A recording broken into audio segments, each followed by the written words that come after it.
Barney. Come on.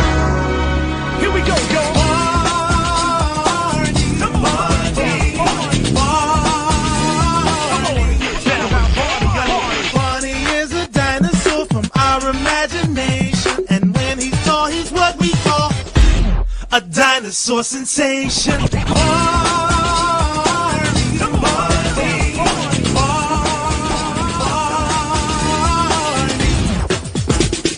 Barney's friends are big and small, they come from lots of places. After school they meet to play and sing with happy faces. Barney comes to play with you whenever we may need him. Barney can be your friend too if you just make believe him.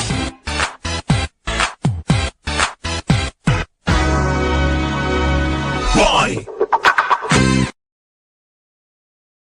The Worst Barney Episode is a show created by passionate Barney fans for Barney fans. Our love and respect for the Barney franchise and the talented individuals who brought this groundbreaking show to life run deep. However, like all long-running series, we recognize that not every episode resonated equally with every viewer. This series is not intended as a critique or disparagement of Barney, the creators, or the team behind the show. Instead, it's an opportunity for us to engage in lighthearted discussions and reflect on the episodes we may not have enjoyed as much as others. We extend our heartfelt gratitude to everyone involved in the creation of Barney, and we invite all of you to join us in this playful and nostalgic journey while keeping it fun and respectful.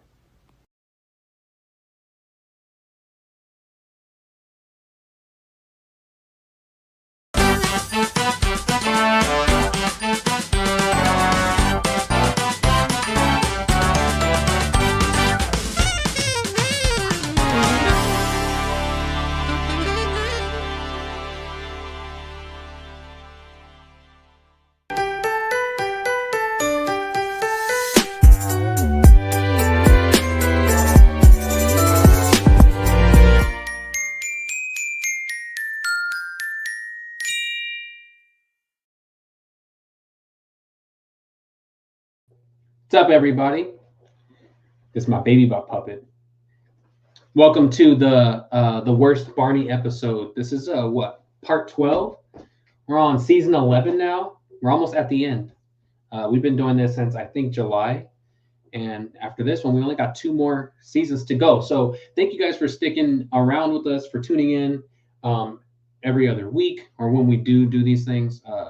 We truly appreciate it. Probably would not have kept going if no one was interested in this kind of thing. So I'm glad that you guys are. I'm glad that we can relate to Barney in our own ways and have fun and talk about it and be silly and all of that together. It's fun for us. We enjoy it as the host, and so I'm glad that you guys enjoy it enough to keep coming back.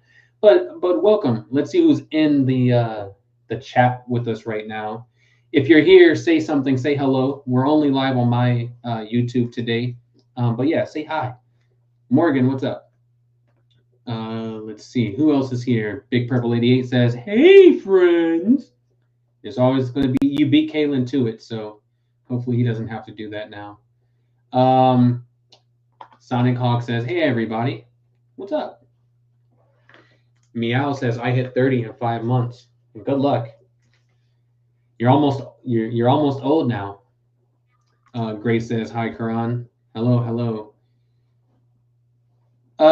Thank you guys for being here, though. Yeah, we appreciate it. As you all know, we're in we're at rock bottom of what Barney and Friends have become at this point. Season 11 is, to me, in my opinion, the absolute worst season that exists for Barney. And so I'm excited to not say anything positive about this season and argue, hopefully, with some people on here about what the worst episode actually is. But to do that, I need my co-hosts with me. So I'll bring them in. First up, we have, as always, the talented Hedge. What's up, Hedge? Welcome to the stream. Boy, I got some delicious Jello. What did you say? What flavor of Jello is it? I don't know, actually. Well, weren't you just eating it? Is it strawberry? I think so. It might be. It's red. Stay tuned. That's what normal black people would call that Kool-Aid. It's red Jello. Yeah. Yeah.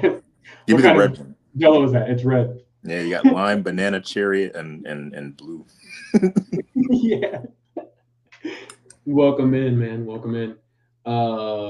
Let's see here. Who else do we have? Oh, we have Terrific Trip. What do you have on? What are you doing? Hey, friends! I'm kidding. Oh, okay. You couldn't contain yourself. I got it. We've been hugging a kiss from you. I didn't know what was there. I didn't want to know. So I'm glad it's just a t-shirt. How are you? You didn't want to see my tits? No. No. How are you, man? I'm good. Well, we're the three Americans on the stream today. So I would like to ask, how was your guys' Thanksgiving last week?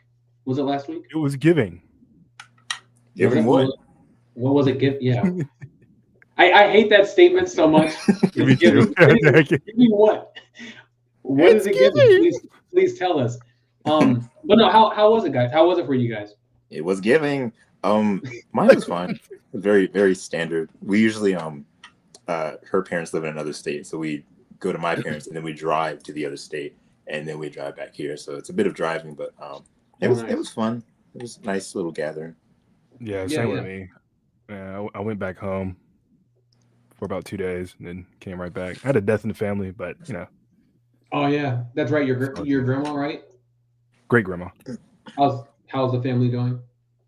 We're good. I mean, we when you live to about 100, you kind of, you know, it comes eventually. It comes for all of us eventually. But I mean, she lived a very good, gracious, long life. I was one of 14 great grandchildren, so you can imagine the pack house that we had.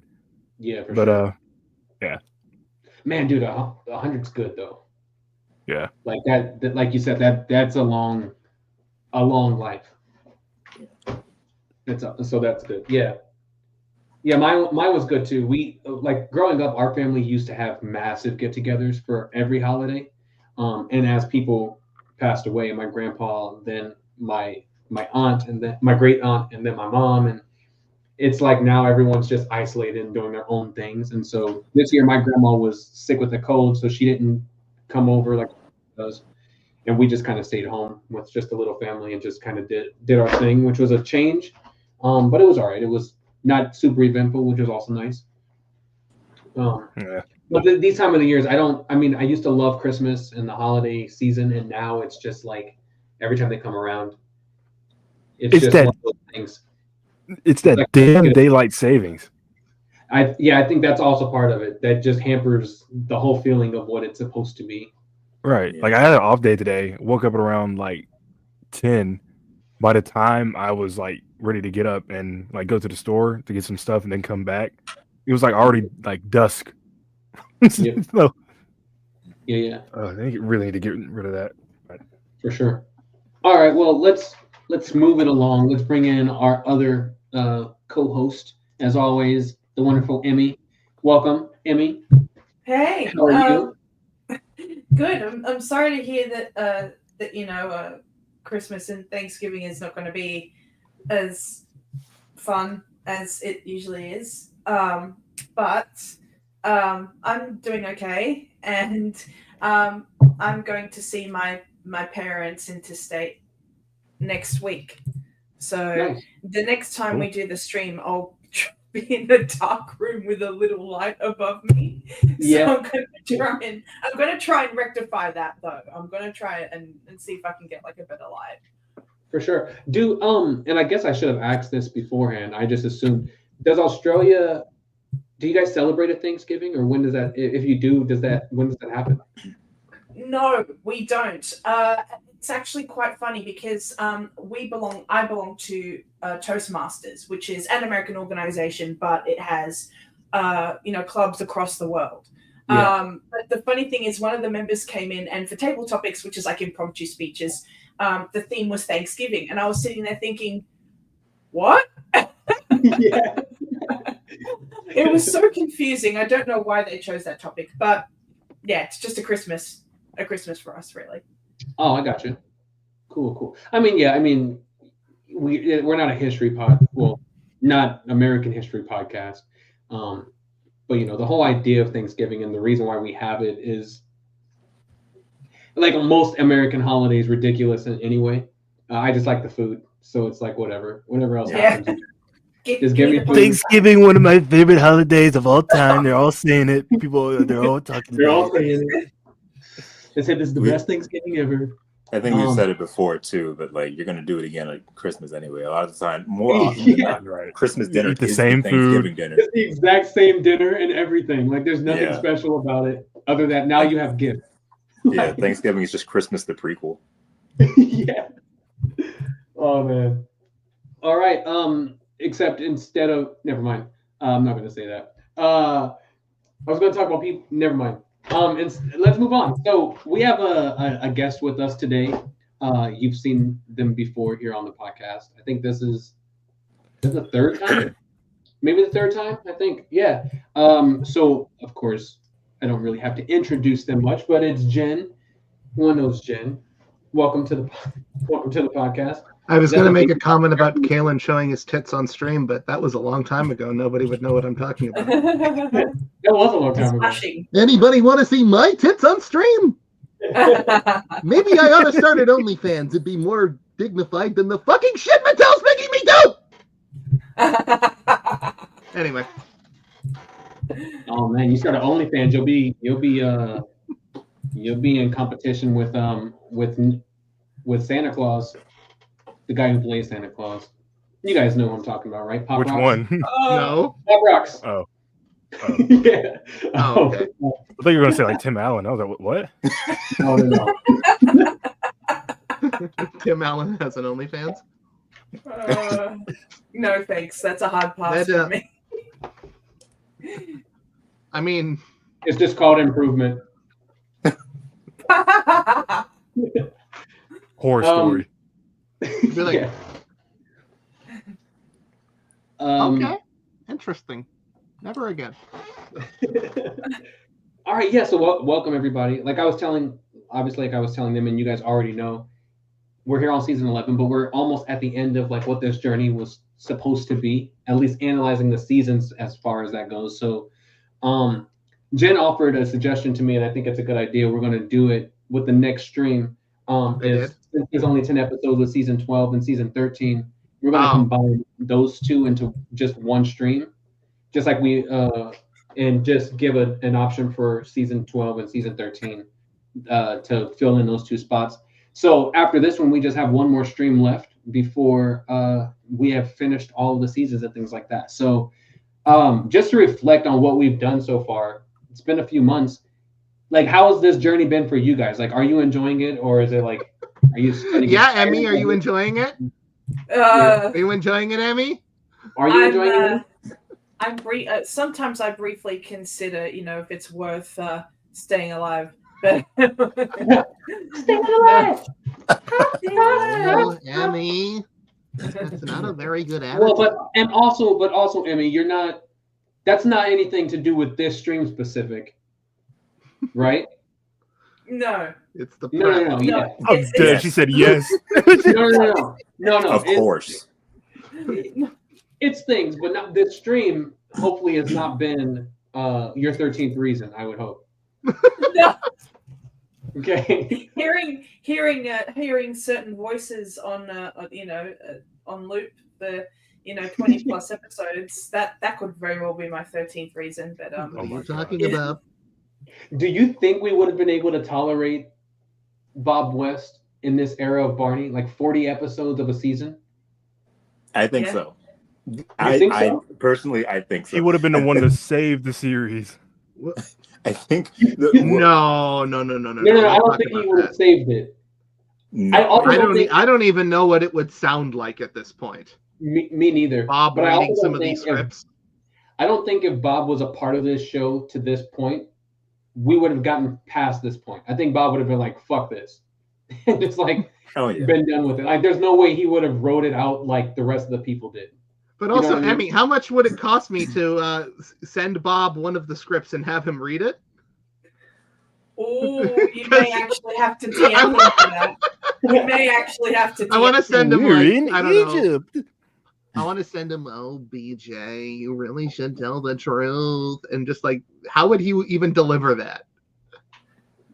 Because these scripts changed Dean, so, you know. Yeah. This stream, I love the stream. I love talking with you guys. That's my favorite part of the stream.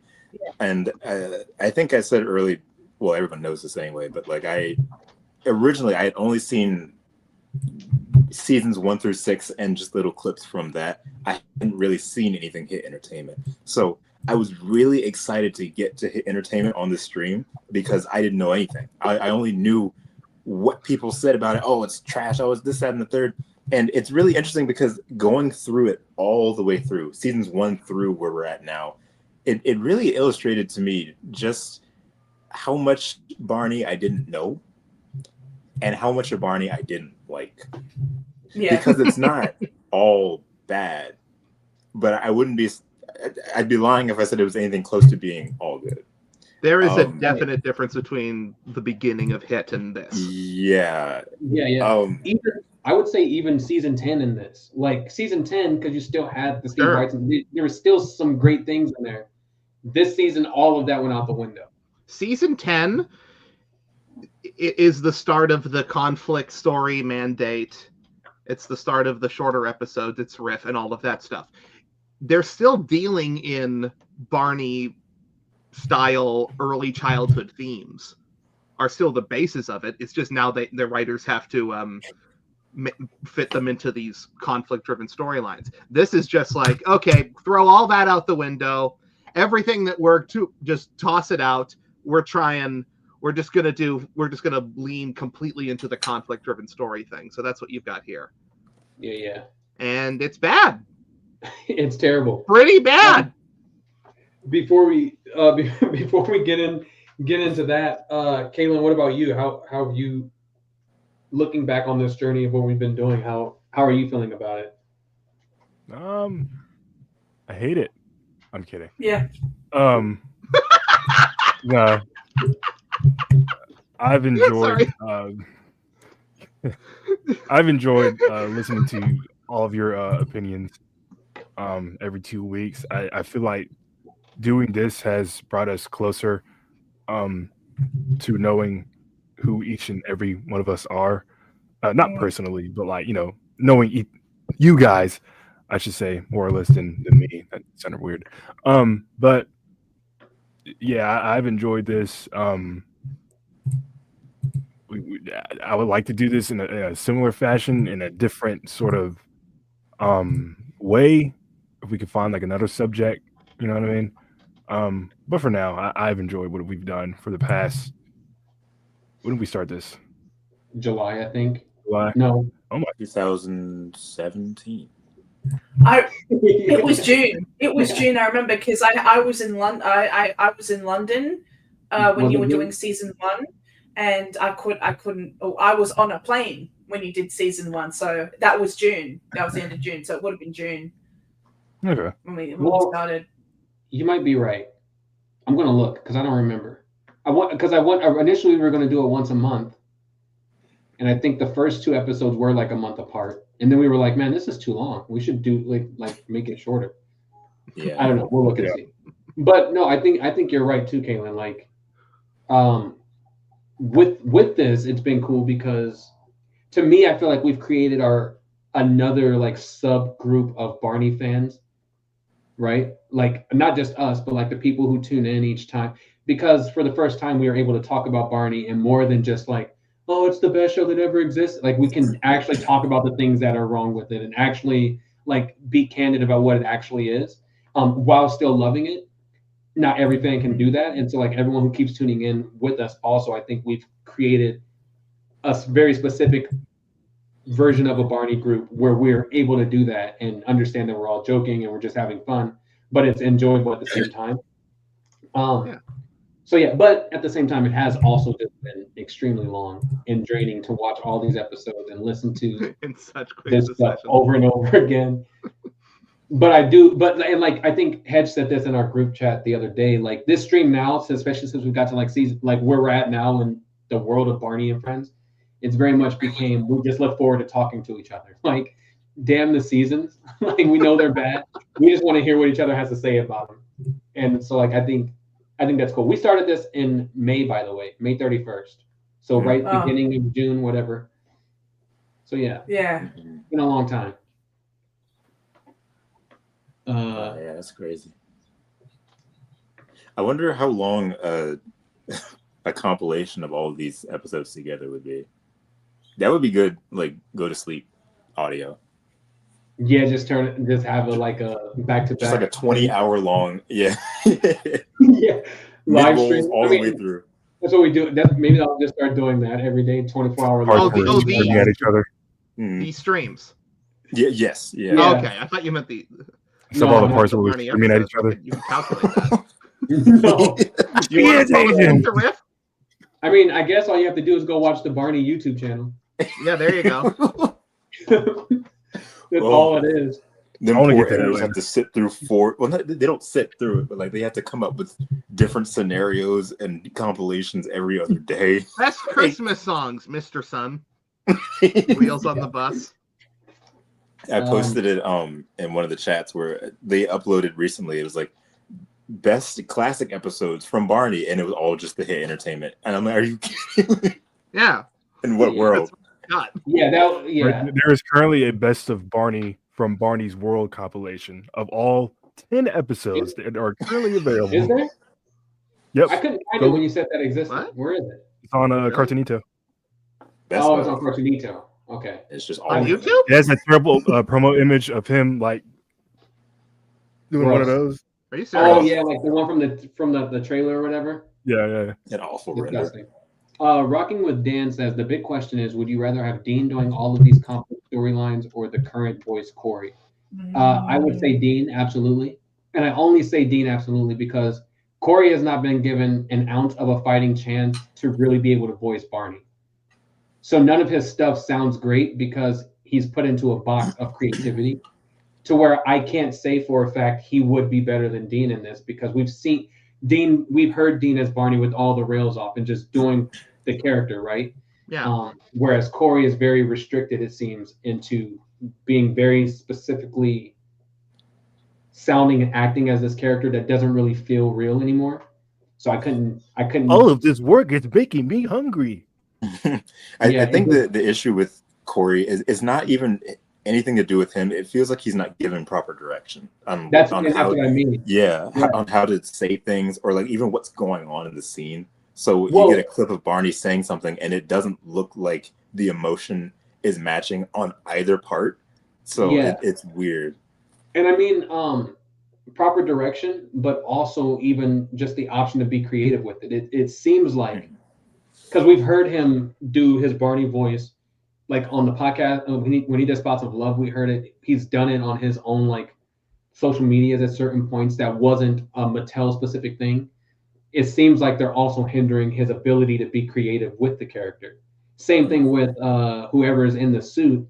It seems like everything is being held back by Mattel, so none of it feels real. None of it's good enough because it's like it doesn't feel like the character that has been established before. So so to answer that question, I couldn't say Corey because I just don't know what Corey would be able to do with a real script and the ability to actually be that character. And with Mattel, I don't think we're ever going to be able to get that. If you're talking about these, we're going to get into this, I'm sure. Barney does not act like himself in these scripts. Exactly. That's why Dean sounds like, whatever your opinion on Dean is, he does not sound like he did in season 7, season 8, season 9. Yeah, that's true. Even season 10. This is a completely. That's why I really would. Morbid curiosity. Give Bob one of these scripts. Have him read this. Like, what would it even sound like? What does it sound like? Yeah, for sure. So you know. Yeah, because that's always been my. What'd you say? That's just the pistachios. Oh, but that's always been my argument with Dean. Too is like, especially in these later years, is it's just the writing. Like he wasn't given anything to make it be successful. Like it's hard to bring life to a character when the words don't even give you an option to do that. Yeah, which is important. So, all right, let's move on. I think, Kaylin, you want to talk about Barney's World for a second? Or do you want to talk about Generation Barney first? We can talk about the podcast first. Let's do that first. That's more fun. Generation It's Barney. much more fun.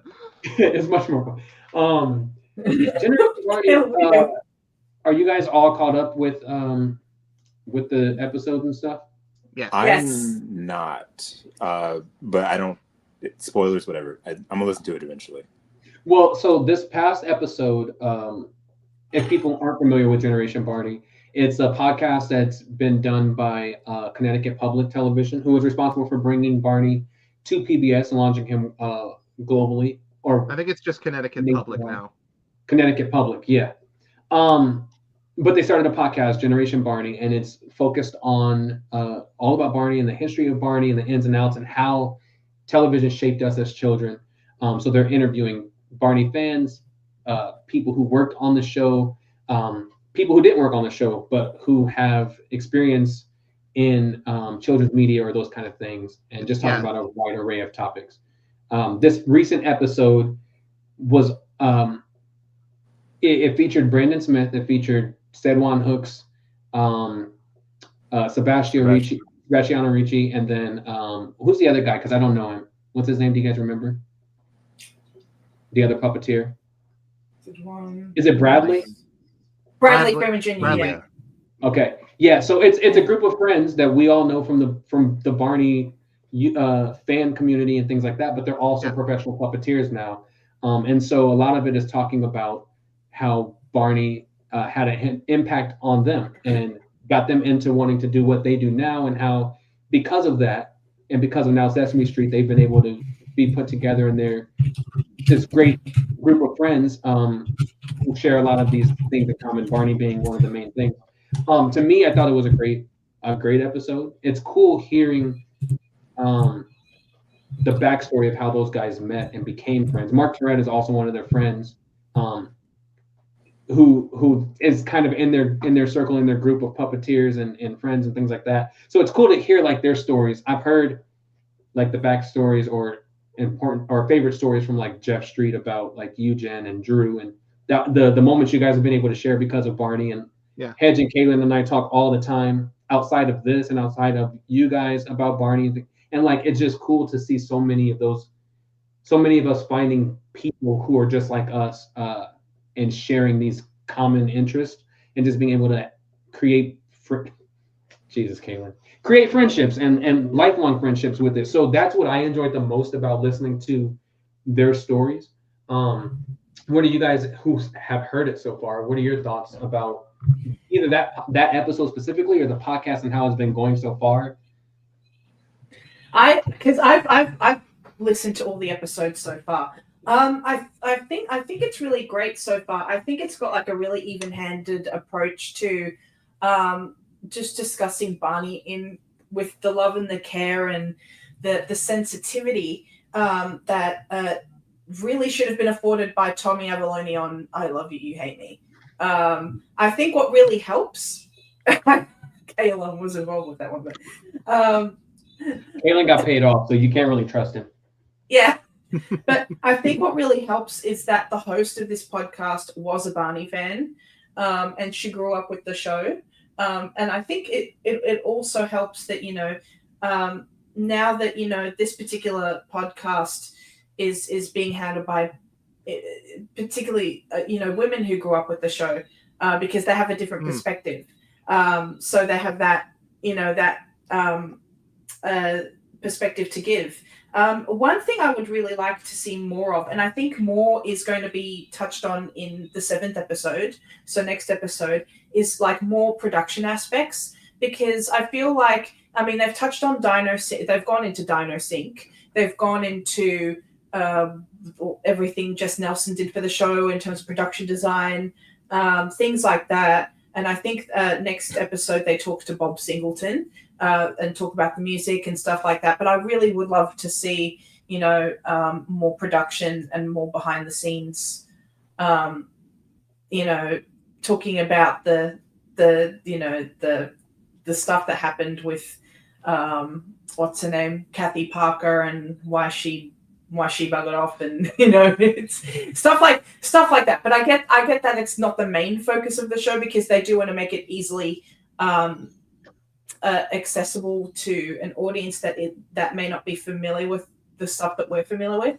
But on the whole, I really like it. It does the franchise a lot of justice. And definitely, if you haven't checked it out, I definitely recommend you check it out, because it's not like they do have an episode about the backlash, but it's a lot more grounded. It's a lot more, it's less sensationalist. But I definitely recommend it. I definitely recommend you check it out if you haven't already. The standout one for me was that first one. I really like that they brought in that children's television professor to kind of give a history of and the one about the products was similar, but I really like that they really, and this is going to be an important theme tonight, really made it a point to emphasize how hyper specifically this was created for toddlers and why that mattered and why that was such a big deal. So I really appreciate, and going over the history of kids TV prior to that, younger kids TV prior to that, going over what elements were in it that made it so appealing to that age group specifically. That's something that I don't think we've really seen yet, and I really appreciated that about that particular episode. Yeah, this podcast seems like it has something for everyone, right? For all the Barney fans of what we're interested in hearing more about, but also people who might not be Barney fans or might not have followed it all the way through. Yeah. Who's interested in just a little bit more in depth, like you were saying, of the kind of people they brought in with children's media and that kind of thing. The next episode is episode 6. I think Bob Singleton is a part of it. I believe Angelo Natali is too, and that's really focused on music. People who loved it, people who didn't love it. But focused on the music itself and that whole idea. So I'm interested to see how it ends up wrapping up, because I think there's only one more episode after that one. I think it's only a 7-parter. But that's what I love, is like it just feels like there's something for everybody. They're not long episodes, unfortunately, but it's something that for everyone in those. And I think also it was a breath of fresh air too, right? Like all the podcasts that exist right now around Barney, Spots of Love included, they all just feel dated, right? Everyone's doing the same thing. We're interviewing people we don't care about. We're interviewing people that we've already heard from before. Like it's not a lot of new things that's being given anymore. And so with this, having something I don't think you meant to say people we don't care about. No, not Spots of Love. I mean let's just call it what it is. Purple Roads interviews people that we don't care about, right? When Purple Tale started, it was about Barney, and that's what made that podcast popular. That's what pushed them to create Purple Roads. And in the very beginning, we're interviewing other people within the children's entertainment world. Now it's like it just seems like the podcasts that exist aren't I still like your show. New anymore. Huh? I still like your show, Carrie. No one's offering anything new anymore. It's not enough just because Carrie was Barney or just because they're talking about Barney. Like they're not doing anything new. With this podcast, they've been able to introduce something new to us, right? Piggybacking off of that, and also what Emilia was saying, I love how genuine this podcast is. This is something that I feel needed to happen. It's happening at the best time too. Mattel, like whatever they're doing, like it's a good thing that this has happened. I've seen through episode 4, and I really loved episode 1. I really loved episode 1. I really loved episode 2. I feel like for me, and this isn't really fair to the podcast, I don't think. I forget which one was the backlash, the hate episode. Was that 3? That was 3. That was 3. Yeah. That one right now is my least favorite. And again, it's not fair to the podcast, but a lot of things with Barney, we kind of already know. And of course, Barney History Fans, all of us, we all know all this stuff. So like, again, it's not fair to them, but like, I feel like this podcast is an important stepping stone to getting more things that we don't know. Like Emilia said, the behind the scenes stuff production stuff, because right now it feels like a lot of stuff is being recycled. Sonic Hog said it in the chat and you highlighted it, and it said basically that episode kind of felt like an abridged version of the You Hate Me documentary. It felt like everything that we were hearing there was in that documentary, but just in a smaller, shorter fashion. And done better. Well, yeah. And I want to hear more, see more behind the scenes stuff, hear more behind the scenes stuff, and less of like the same stories we hear in interviews all the time. You know, this happened, Radio City, the this, that, and the third. Like, I want to hear more new stuff. I like when they bring out things that a lot of people probably wouldn't know. Like Barney started off as like a sea serpent or whatever, and then became a dinosaur. That's really interesting to me. And I hope that after this podcast wraps up, maybe they will consider doing something visual that we can see. I think that would be really, really cool. And I think that they'd be able to pull it off as well. But regardless of any of that, I think everyone should give this podcast a listen. It's a lot of fun. Even if you do know a lot of the stuff that's in it, it's a good listen for any Barney fan, but just people interested in like old nostalgia kid show type stuff. I will say I agree with you that the Backlash one is probably my least. It is my least favorite of the 5 that are out so far. I almost wish they had left that out of this, just because that was the focus of the last big Barney documentary thing. So I might have liked it a little better if this was purely the positive impact and the making of and all of that kind of thing. But a lot of people have said that it's a less sensational, more grounded version of that, which I guess is a nice thing to have, because I liked the intention of the Tommy documentary. There were parts of it that there were things it got into that made me a bit uncomfortable. So this doesn't have that, which is good. Also, it has the perspective, this wasn't in the documentary either, of somebody who was a fan dealing with the backlash kind of happening around them. So I appreciated that part of it too. But I guess I'm conflicted on whether or not that ought to be part of this. And I'm a little nervous that they're having somebody on in the next one to talk about how annoying the music was, but we'll see what their angle is on that. Yeah, I feel like if we had that documentary with that production and then had just like episode 3 incorporated into that, not because my issue with the documentary was the fact that it's the only time we've gotten a Barney documentary to this scale, and it had a gimmick to it. Like, you don't need a gimmick to that. It's almost like that gimmick was brought in to get people interested in the documentary about Barney, when really you don't need that. You know, you think of things like the Big Bird documentary, the Carol Spinney that are like purely celebratory. The Wiggles documentary, like we just want to hear the production that we know that Barney was hated, but like that doesn't need to be like the entire thing. Like, I feel like it started off really strong, and then now we nosedive into the gimmick, and it's just I like the grace of this podcast. Tommy, Barney bashing is a pretty interesting phenomenon. Just like, why would you get so passionately about picking on a little kid show, and what does that say about people? So that was an interesting angle. The part I didn't like was kind of the true crime direction, I'll just say, that it went into, that felt like it A, didn't really have anything to do with anything, and B, felt a little bit like I shouldn't know that particular detail because that wasn't public before this. But I just think because Barney was hated so much, like in a way that, like, for children's characters that had never been seen before, anytime anyone wants to do anything for Barney, I think they always feel like they have to talk about the backlash and the hate. So, like, I agree with all of you. Like, but I don't think you do, because you don't need a lot of people in our generation aren't even really aware of that. Right.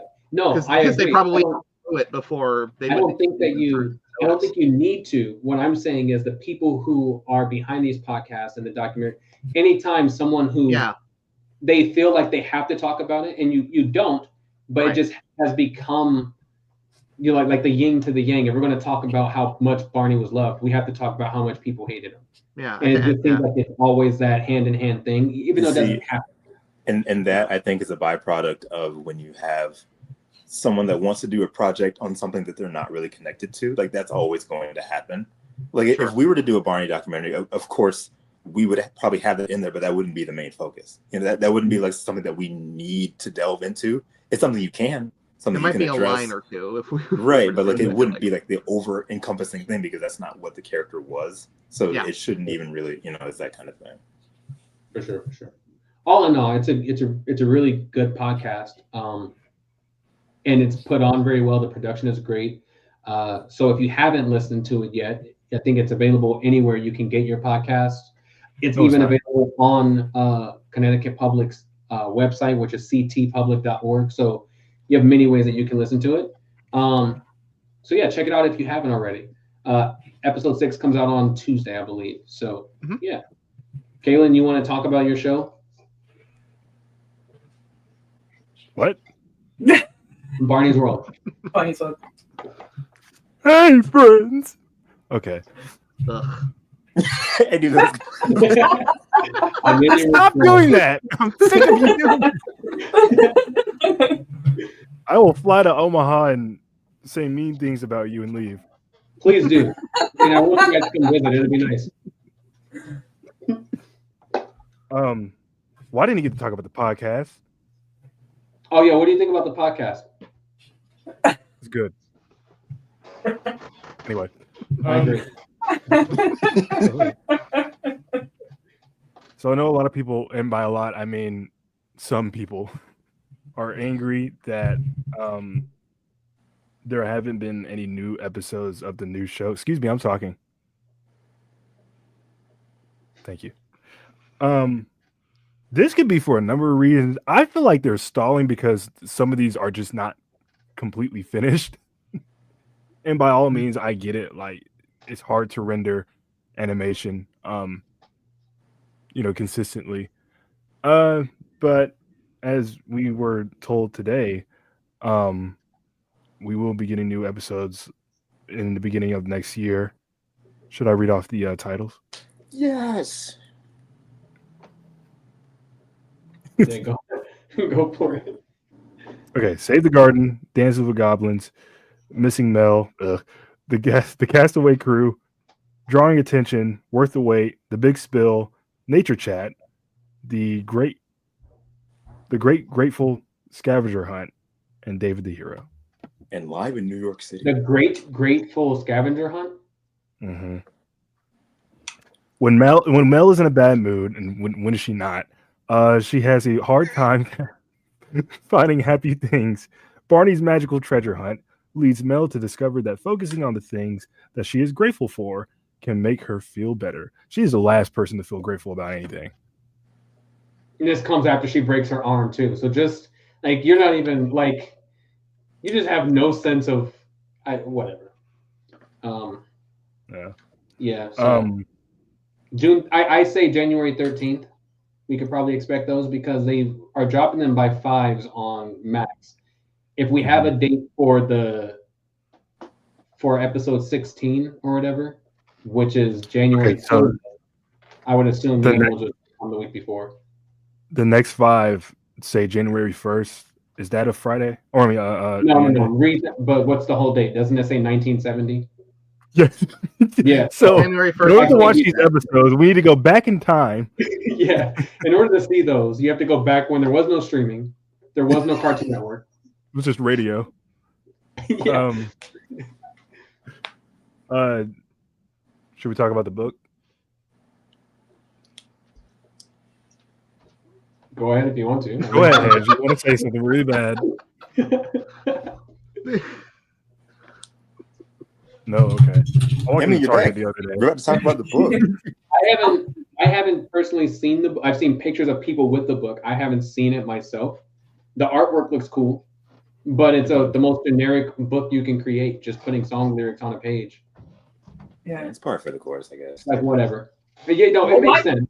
And especially when you want people to fall in love with that song, of course you would turn it into a book or something of the sort. The promotional video is so funny because since we are assuming or we're using our imagination to pretend that Barney created this show for him, he should know the lyrics to the new song.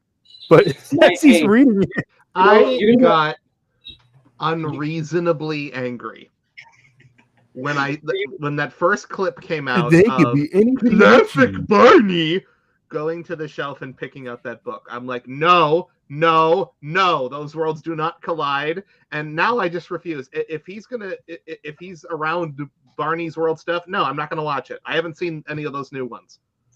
I don't know. I refuse. Listen, so the funniest thing about the new one is it was a missed opportunity when Barney's watching Barney's world and like Barney, like Jonathan's version of Barney says like I love you or something, and then he flips. Corey's version of Barney goes, well, no, but Corey's version of Barney goes I love you too. It would have been perfect for them to be like, oh, I love me too. Right. That's the lyrics you guys created. See, that's at least a good joke. But they didn't do it, so I guess I appreciate that it's canon that that's not the real Barney. I guess that's cool. This is my problem with it, and I told I think it was Matt Goldstein this because he asked me about it.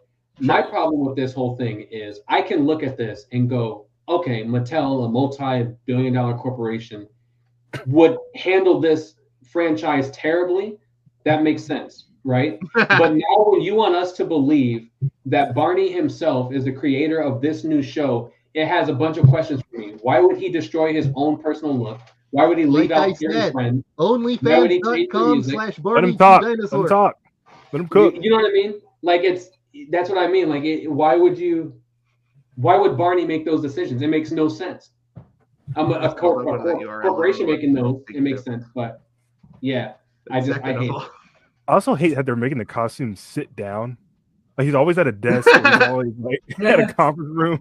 I'm like, oh god. Show them waiting for Santa and see how good that looks, and that's why. Oh, that's why they didn't do it again. Yeah, exactly. Yeah. Oh, I forgot my spectacles. Or he's just kind of wiggling. Yeah. Help! I haven't seen any of the new clips. I haven't watched any since the bunch that were like dropped back in August. So I'm just like, fuck it. It's funny because they keep dropping the shorts they've already aired on Cartoonito every Friday, but they also stupidly keep compiling them early on before they drop them on the internet. So it's like, what are we doing here? Even songs that we're not supposed to hear, they're doing the same. Well, you know. Yep. Like the birthday song. I'm fed up.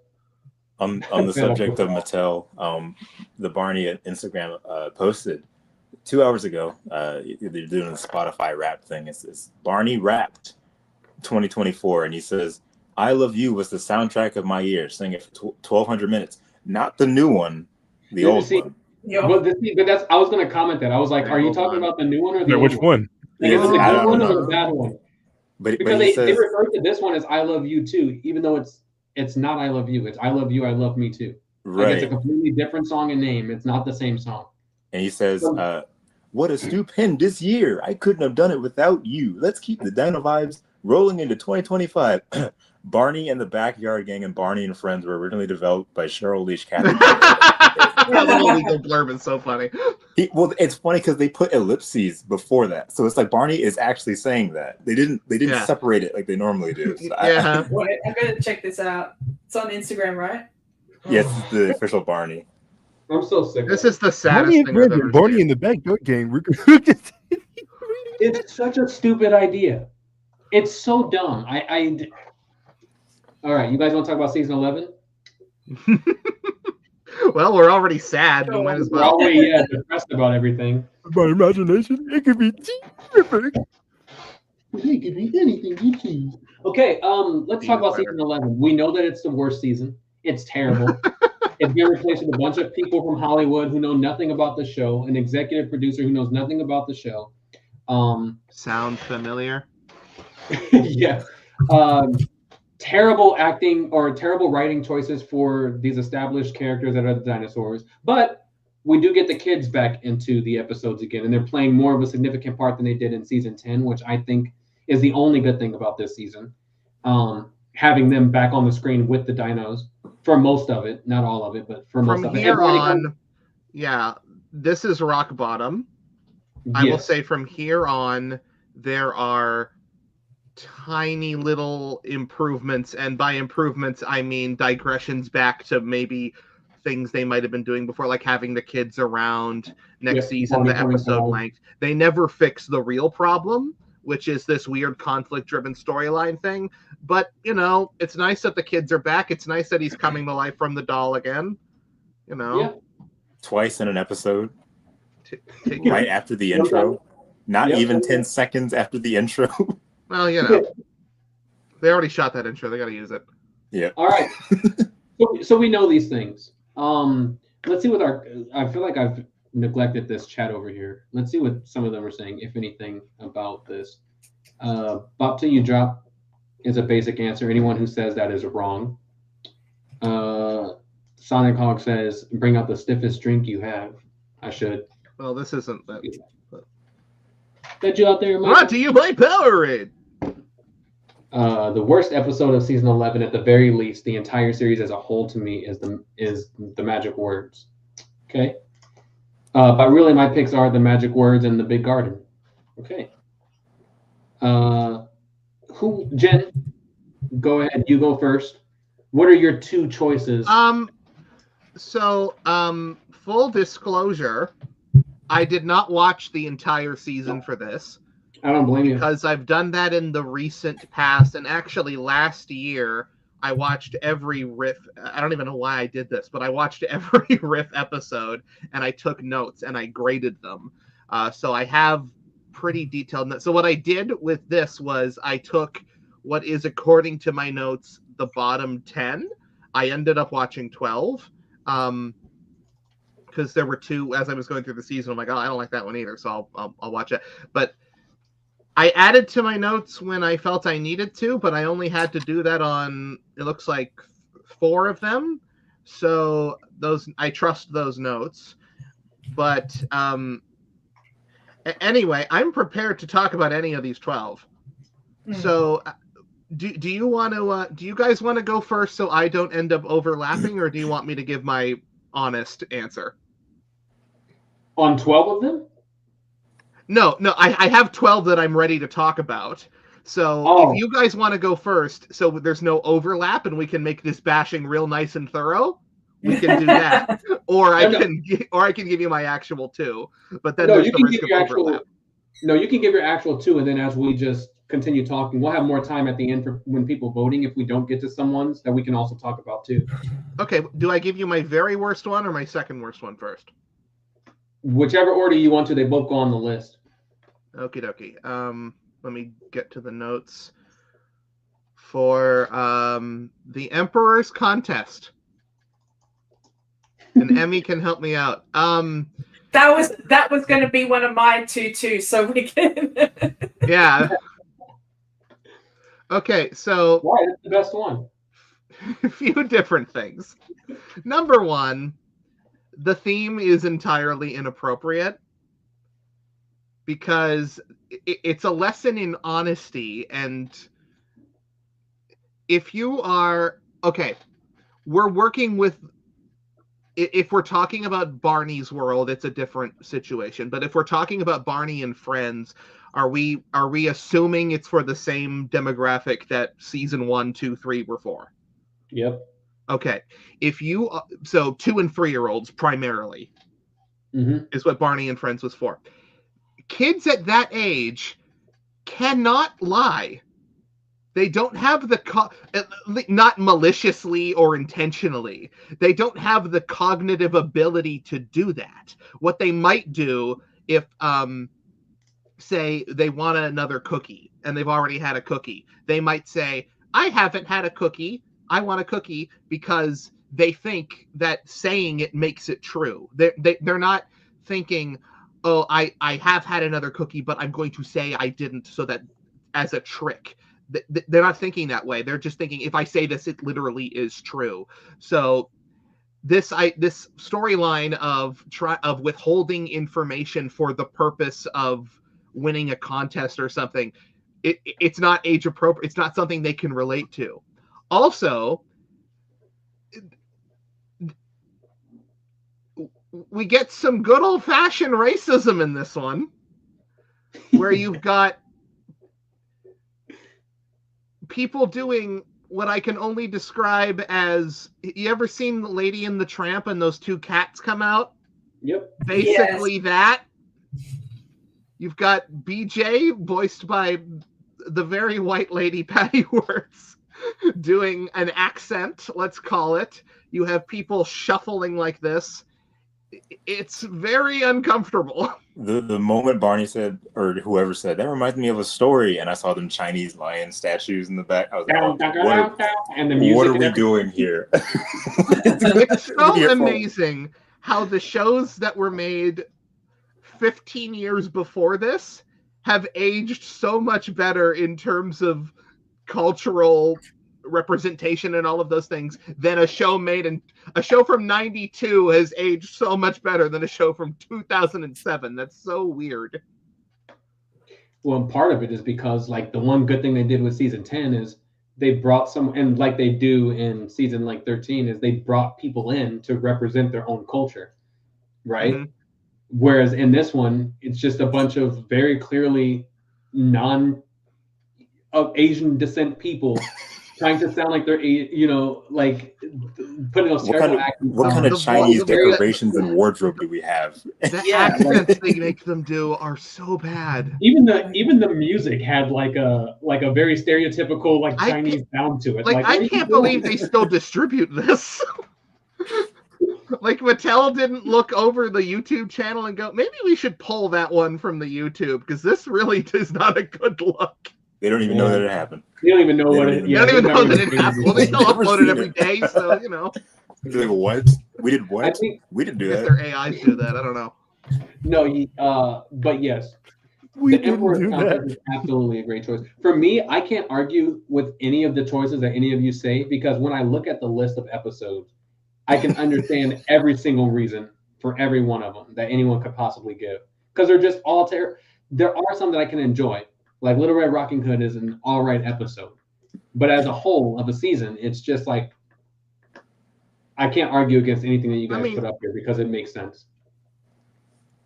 This isn't mine, but one that it was funny to me because the tooth one, the wrong tooth or whatever it was called.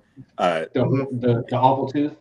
I think so. Like, not great teeth runs like kind of in my family, so we're used to like dental procedures and stuff like that. So they're eating ice cream and Riff's like, oh, I got a toothache. And Barney's like, oh, you should go to the dentist. I'm like, well, okay, yeah, he should go to the dentist, but like he has pain right now. But right now he can use him. Is that the episode when Carrie like runs off the shot? I don't know. Carrie did so much. I think it has to be. Or in this season, I don't know. Like he's running out of the shot, and they right before they place the doll where it's supposed to be. I forgot about that.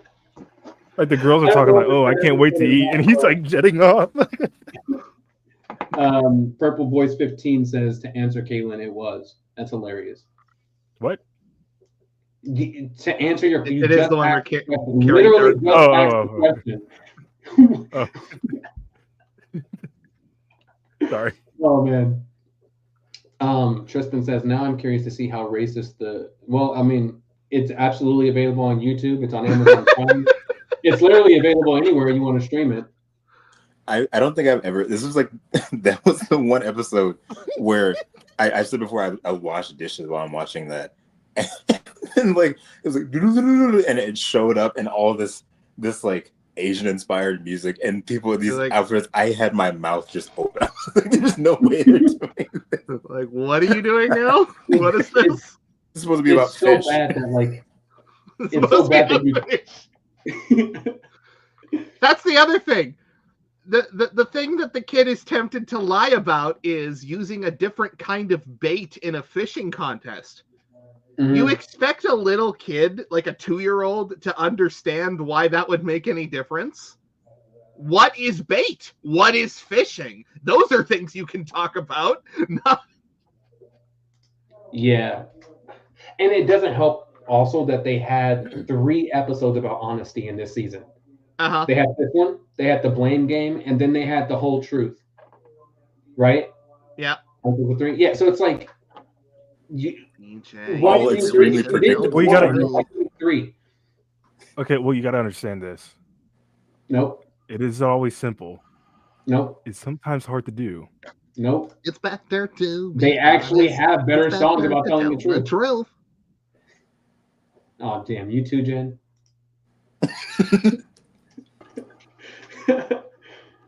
No. Oh. At least the one I sang was Real Barney. Say the truth out loud. And well, I only heard the end part of truth, and that, so I wasn't sure. But yeah, they You could. think I'm gonna sing that Mattel shit? No. No, I didn't think so. That's why I said you two. Kaylin makes sense, but yeah, anyone else? No, you don't know me well enough. Absolutely not. All right, Jen, what's your next one?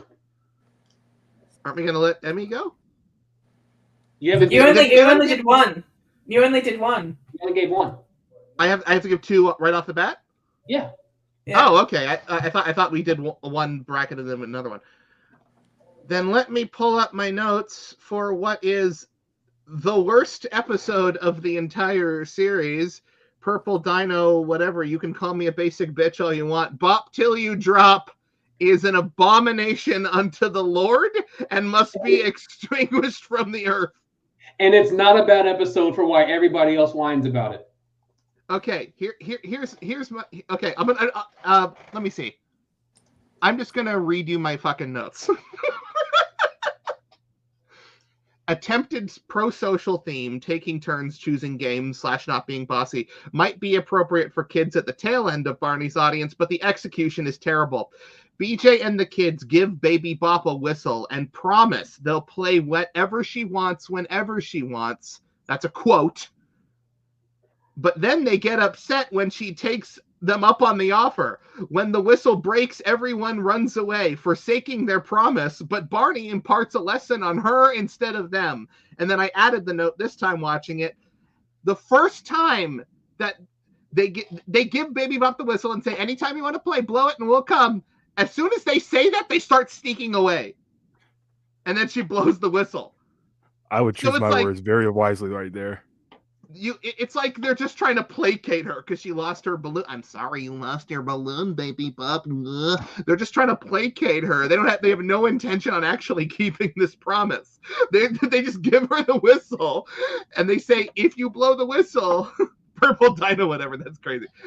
Big Purple 88. Okay, now I know your name. Very good. No, you're absolutely right. You're absolutely right that's breathing into the void. Yeah, you're absolutely right. That's one of the worst episodes, and everyone else tried to make it. Everyone else's reason for that is because she's whining. She whines the whole time, and it's like no. She did nothing wrong. Big justice for Baby Bop. Baby Bop did nothing wrong. Baby Bop was promised something. She took them up on the offer, and they were little oblivious about it. Yeah, I mean, what do you expect a 3-year-old to do when you tell them, "Here, use this anytime you want to play"? Yeah, and then they always want to play. Yeah. Also, they play 2 games that last like a minute each. And it's terrible. There's some of the worst nursery rhymes. For me personally, London Bridge has always been one of my most disliked Barney songs because it's just so boring. So it's like let's just sing a song and then leave you alone in the park again. Terrible. Hashtag justice for Baby Bop. Hashtag just thank you. Good. Bop Till You Drop is not a bad episode because Baby Bop's bossy at all. Baby Bop she was never bossing anyone around. She just wanted to play. Didn't this come out around the same time as like hashtag ban bossy or whatever, when that was like a controversial, like people call girls bossy? That was like 5 years later. That was like 5 years later. Okay. Yeah. But what I do find funny, it's kind of funny that they're so close though. What I do find funny is I appreciate Bryn, who's the new voice of Baby Bop for Barney's World, because she went back and she did research on Baby Bop's voice.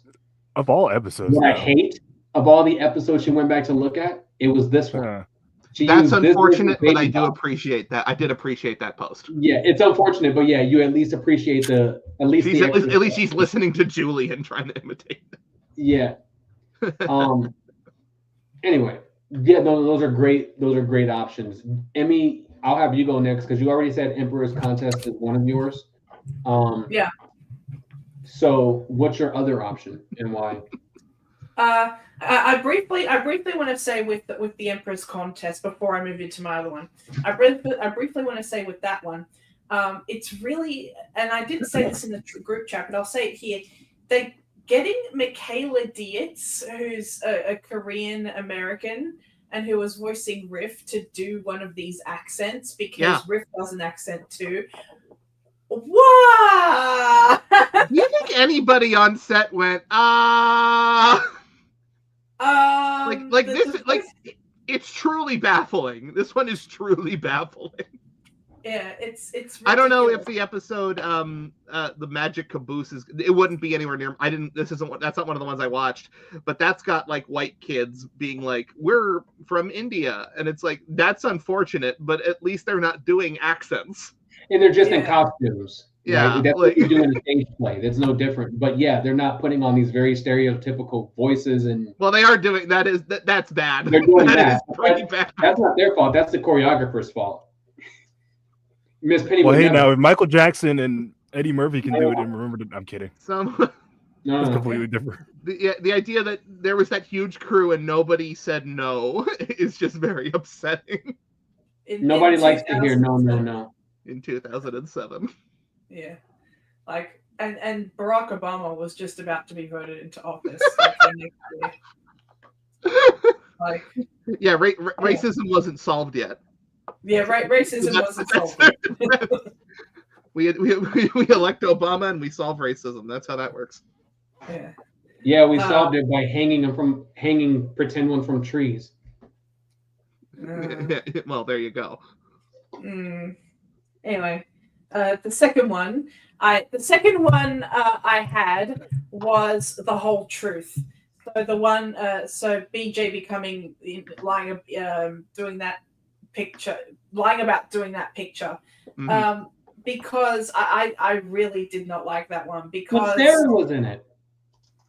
Good job, Hayden Tweedy. I mean, Sarah. Says the actress name. You're in cahoots with Selena Gomez, therefore we like you. No. No, but I just didn't think. I mean, out of all the episodes of season 11, I personally think that was one of the ones that really kind of betrayed BJ's character, because even though I feel like he is a character who makes mistakes, the fact that he would go on an elaborate, lying spree about painting a picture of all things, because when you think about it, BJ is supposed to be a very sporty character. He loves his baseball. He loves to run and jump and run around. That's where his pride is. And I feel like, if there were an episode about that, he would be, that it would suit him to talk more about. Yeah. What we said. But I feel like, he's a sports nerd. So why would he be this hung up over a painting? Why would he be this defensive about a painting? Like, he's not Picasso by any means. See, I feel like because that is his character, and I don't want to call him a narcissist, but I feel like since that's all he sort of likes to do, he would also want to say, hey, I like to also paint pictures as well. Oh, here's an opportunity for me to, insist that I painted this. But I see where you're coming from with that, but it doesn't surprise me that they would be the one to choose him for that. Yeah. Well, also, maybe, but yeah. But you also had all these kids that could have, if you're going to make this terrible episode, you could have put that on a kid who doesn't actually have an established character. Exactly. The dinos are very much established. You're just a fucking liar. This episode would be over. But even Riff would have been a better choice for that specifically, because he wasn't totally, established. But and he still likes artsy things. Like, he likes music, and art kind of falls under that whole kind of creativity umbrella. So that could have carried the episode. But Well, I also feel like just because that is a part of their character doesn't mean they necessarily have to do something that is either above or below their character as well. True. So like, again, not to mention the new show, but there's an episode where Vivi breaks Mel's plane, but we know Vivi is. Yeah, it is. It's called the brave truth. This is called the whole truth. Literally, Barney knows they're lying, and he just lets them lie the entire episode. That's just all. That's what it is. Well, here's the situation with that is Barney knows that BJ didn't paint that. It's Vivi who tells Barney, "Hey, I broke the plane, but I'm scared to tell Mel because I'm afraid it's going to ruin our friendship." Yeah, so he goes, "All right, let's go on an adventure for 10 minutes, and then let's have you tell her the truth at the end." Whereas here it's like, okay, it's the same thing. BJ, I know you're lying, but I'm going to let you at least. You should really tell the truth. Exactly. He grunts so much in that episode. It's so funny. Oh, it's just a solid minute of. It's the best. Okay. Emmy, did you want to add anything more to that? I think you got it all out, but I didn't know if you had more to it. Not really. I think I personally think season 11 was just a really shit season. And it was so. And apart from the the standout racism and things like that, it was also really boring to watch. Mm-hmm. It's just like when I was watching it back to back, the episodes all kind of just bled into each other, and I was just like, it felt like a real, like I wanted to give it a chance, but it felt like a real slog. And also just really, really quickly, the titles, you were talking about the titles a little bit earlier, but the titles really annoy me because as someone who has a little bit of noise sensitivity, there's like the kids in the beginning, titles play with the ball, and you can hear the ball noise over the like end of the titles. And I always thought it was like part of the episode because it would make sense, but it's part of the titles. And it just, why would you leave that sound in the titles and then have Barney come to life and then just redo the whole thing? Anyway, having to listen to that every single at the start of every single episode got really annoying really fast. You're absolutely right. God, I hate this season so much. All right, who wants to go next? All right, I'll go next. And I only say I'll go next because one of my choices was also Bop Till You Drop. Mm-hmm. So I'll just give my second one. And I had a hard time with this one because even now, as I look at Barney Wiki and every episode, they're all terrible. So anyone, like I could just close my eyes and choose one, and it belongs there on the list. There are a few good ones. I like the Grandpa episode. Good is a stretch. Yes, they're okay. They're watchable. They kind of serve the purpose. Like the Grandpa's Visit, the New Kid, those kind of ones they're all right. Like I said earlier, the Little Red Rocking Hood was an all right one. I like the detective riff one where they're listening for sounds. The listen, yeah. I like the Halloween one is pretty good. I like I actually really like the Beethoven one. My favorite one is the Sleepless Sleepover, just because I loved hearing Bedtime with Barney come back, and I Used to Be Afraid come back. That's your favorite one? And a different I Love You. And a new arrangement for I Love You. Yeah. Like, well, no, it's not new. It's from not new, but the fair as far video. as the series goes, like on an episode, it was great not hearing that same old tired same one from season 7. So,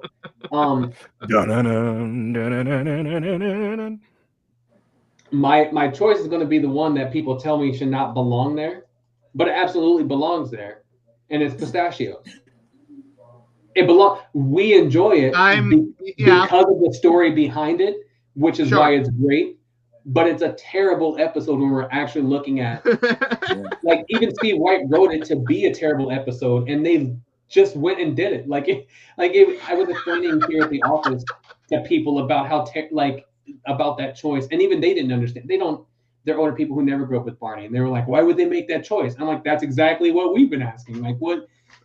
Well, he also says he regrets writing it. So yeah, well, and I think he regrets it because he never expected them to actually put it into production. Right, it can't be his fault. Right? Yeah, we were talking earlier about like giving Bob lines and episodes from the hit entertainment era to see what it would sound like. That's the one that would really illustrate how different and wrong Barney is now. Bob could not make that episode good. I'm sorry. We enjoy it because we know the story behind it, right? But I think if Steve White had never given us that backstory of how that thing became to be a written episode, we would all be like, "That's the one." Why so specific? So, not to cut you off, but like, why such a specific food? I just think he was. It's great. I think he was just throwing stuff together. Like, I don't think he actually was. I think he was just putting stuff together just to see what they would do. And someone mentioned this in the chat, our chat, Kerron, and said that it might just be because it's green and that looks like something else. That's a very good guess as to what that is. One of my favorite parts of that episode. One of my favorite parts is the beginning where Barney's eating the pistachios and Baby Bop is saying something like unrelated. She's like, "Oh, this is what I'm painting," and then Barney's like, "Pistachios," and like Carrie doesn't motion or anything, so it looks like he's just saying that randomly. She's like, "What?" I also hate the use of CGI because he does a trick with one of the pistachios and it looks so terrible. Yeah.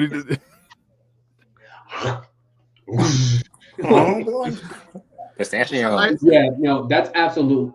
That one belongs on the list. Whether people vote for it or not, I don't really care. It deserves to be. So that wasn't in my bottom 10. That's one of the ones I ended up. I ended up watching that just because I had a feeling it was going to come up. Yeah. There are a lot of things I don't. I think the Just Can't Get Enough song. For kids who can't put that into context, it just kind of sounds like they're endorsing indulgence.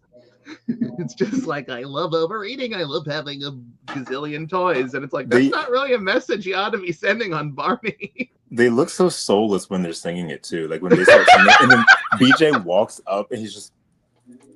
It's actually it's not a bad song to me. They did it better. It worked better with the season 13 episode that they brought it back in, where they were telling that story. What was it? The one about candy, where they were telling about the story of King Midas and being obsessed with candy. Yeah. It worked in better terms of it there. Being a standalone song, it's fine, but it's like, if you're a little kid who, you have to look at every little bit of it as its own thing. So that's why you really can't have arguments happen on Barney. You really can't have people getting really mad at each other or using you can't show someone doing something and then have them correct. Like let's say they did an episode where somebody pushes somebody else and then Barney was like, "No, don't push." Well, if you're two, break that shit up. If you're two, you might not be getting the don't push. What you're getting is that interesting bit where somebody did something. This happens I used to work in daycares, and this would happen all the time. Someone would do something you don't want. A kid would be doing some negative behavior. You would correct it, but then all the kids around, that's the bit that caught their attention, so they're just going to mimic that thing. Yep, and for sure. They didn't catch us going, "No, don't do that. That's a bad thing." So that's why the show is supposed to be happy, sunny, everybody gets along, because you're dealing with kids who literally can't follow a story. So anyway, that song doesn't make any sense. I really, in the same vein of critique, I really hate that they hide food. I really don't like that as something that's being modeled. Do they ever? Yeah, like what is? Yes, but did they ever like get it back? No. Like they just left it there. These things are just rotting, collecting mold in the caboose. They told a story to Barney and then they all just left. But that's really something I don't want modeled. but just in terms of writing, just as it's not a good episode. It should never have been made. But Steve White at least writes Barney to act like Barney. He's being silly. He's saying silly, like he's talking about making pistachio-roni and cheese, and he's giggling, and it's a silly thing. The rest of the season, because we're doing these conflict-driven stories, Barney has to be this authoritarian figure, which he never had to be before. That's why you have Dean going, I don't know about that. Like, just these scenarios that they've put him in, it just ruined the already controversial Dean voice. It ruined the character because he's not acting like himself. Barney's not supposed to have to be this authoritarian figure. So as bad as Pistachio is, at least Barney's acting like himself. Yeah, that's the only thing that no matter how bottom barrel it became at that point, Steve White never, as long as he was there, the character of Barney never was left. Even in Full Team Ahead, he has to be the authoritarian figure. So it's not Full Team Ahead actually is in that list of 10, that bottom 10 that I pulled. Yeah, but all in all, I choose Pistachios because there's just no reason why that should have ever been made. Yeah, it's a totally valid choice. It was just a testament to why the people who were in control of the show at that point had no business being there. Right. So, yeah. Who wants to go next? Kaylin? I'll go. Bop Till You Drop. We mentioned this prior to recording. There's a very hilarious. That's one of your choices? Right. What? If that doesn't win the vote. Are you saying that's one of your choices? Yeah. Anyway, the beginning scene of Barney skating in the park is so hilarious because as he's about to crash, as Jen mentioned, Dean, he's starting to like just get bored of it all. So like when Barney has to do something dramatic or like thrilling, like crashing into a bush, it sounds so emotionless. God bless him, he's trying. I mean, he is, but like the material, like you said, the material's not there. He's like, oh, well, look out. I think the problem is he settles into this new boring version of the character, and he never really there are like sing-alongs and things from this time where the script is Barney appropriate, and it still sounds a little bit off, even compared to early Dean, just because he just kind of settled into this kind of version of the voice, and it's unfortunate. I just listened to that again because I wanted to hear it, and he really does just go, oh, look out, and then the sound of him crashing is so loud. He really should have cared a little bit more. Just for him to terribly stumble and have like 3 leaves stuck together. Also, if someone handed me that script, I would be like, that has the potential to scare little kids. Like, oh, Barney potentially like crashing into leg. Something. Yeah. And the implication is that he's hurt. I get that they add a cuckoo sound effect to soften it, but still, I don't know. He's like, Barney's just on the ground. Oh my gosh. Barney gets up slowly. Barney gets oops. Again. Again. But I only have Blue Cross. Sucks. Oh, look, a bush crash. So Bop Till You Drop and fuck it, the Magic Caboose. We all know why. The production was just not there anymore. Look, we're in Egypt. Like in season 13, I like the storybook-esque setting or like the travelogue setting. Like, you know, they're going to these places. They create an excuse as to why it looks cheaper. Yeah, so like they have the book in the background. Book, we're not actually there. Exactly. Whereas here it's just, all right, climb aboard the caboose. All right, climb down. We're in Egypt. Uh-huh. All right, let's get back up. All right, we're going down again. We're gonna go next to like Hawaii or some shit. Like I love that. That's one of the episodes I was looking forward to us getting to because we talked about that early on. It became a highlight. Mm-hmm. And then, like they get to Egypt, and like it's this giant postcard in the park, and it just says Egypt in bold letters. And still, one of the kids is like, Barney, where are we? It's like, what do you mean, where are we? You literally, it says it right here. It would be one thing if they like flat out say, hey, we're pretending we're going to Egypt, but since we still have extras in the park playing in the background while all this is still going on. Really? Yes. I only in defense of it, because Barney, the whole thing is a trip and pretend. Like, that's why Barney's there anyway. Like, it's not that bad, but I think because we know they were just lazy with creating sets and doing things when this is supposed to be like Barney actually taking them on a trip, and because they're so lazy and had no budget that they had to resort to a cutout, that's what makes it terrible. You know what I mean? Like, you look at like What a World We Share, and you compare it to this, and you're like, well, not even that. Like, well, those had like bigger budgets because they were specifically made to be distributed out as home videos. Even episodes where they had the giant set, like Mr. Macaroni, or however you say his name, the one I don't like from season 5, even the computer episode when they're doing the island song. Well, that's, or like even money. Even like the season 1 around A World of Music, is that what it's called?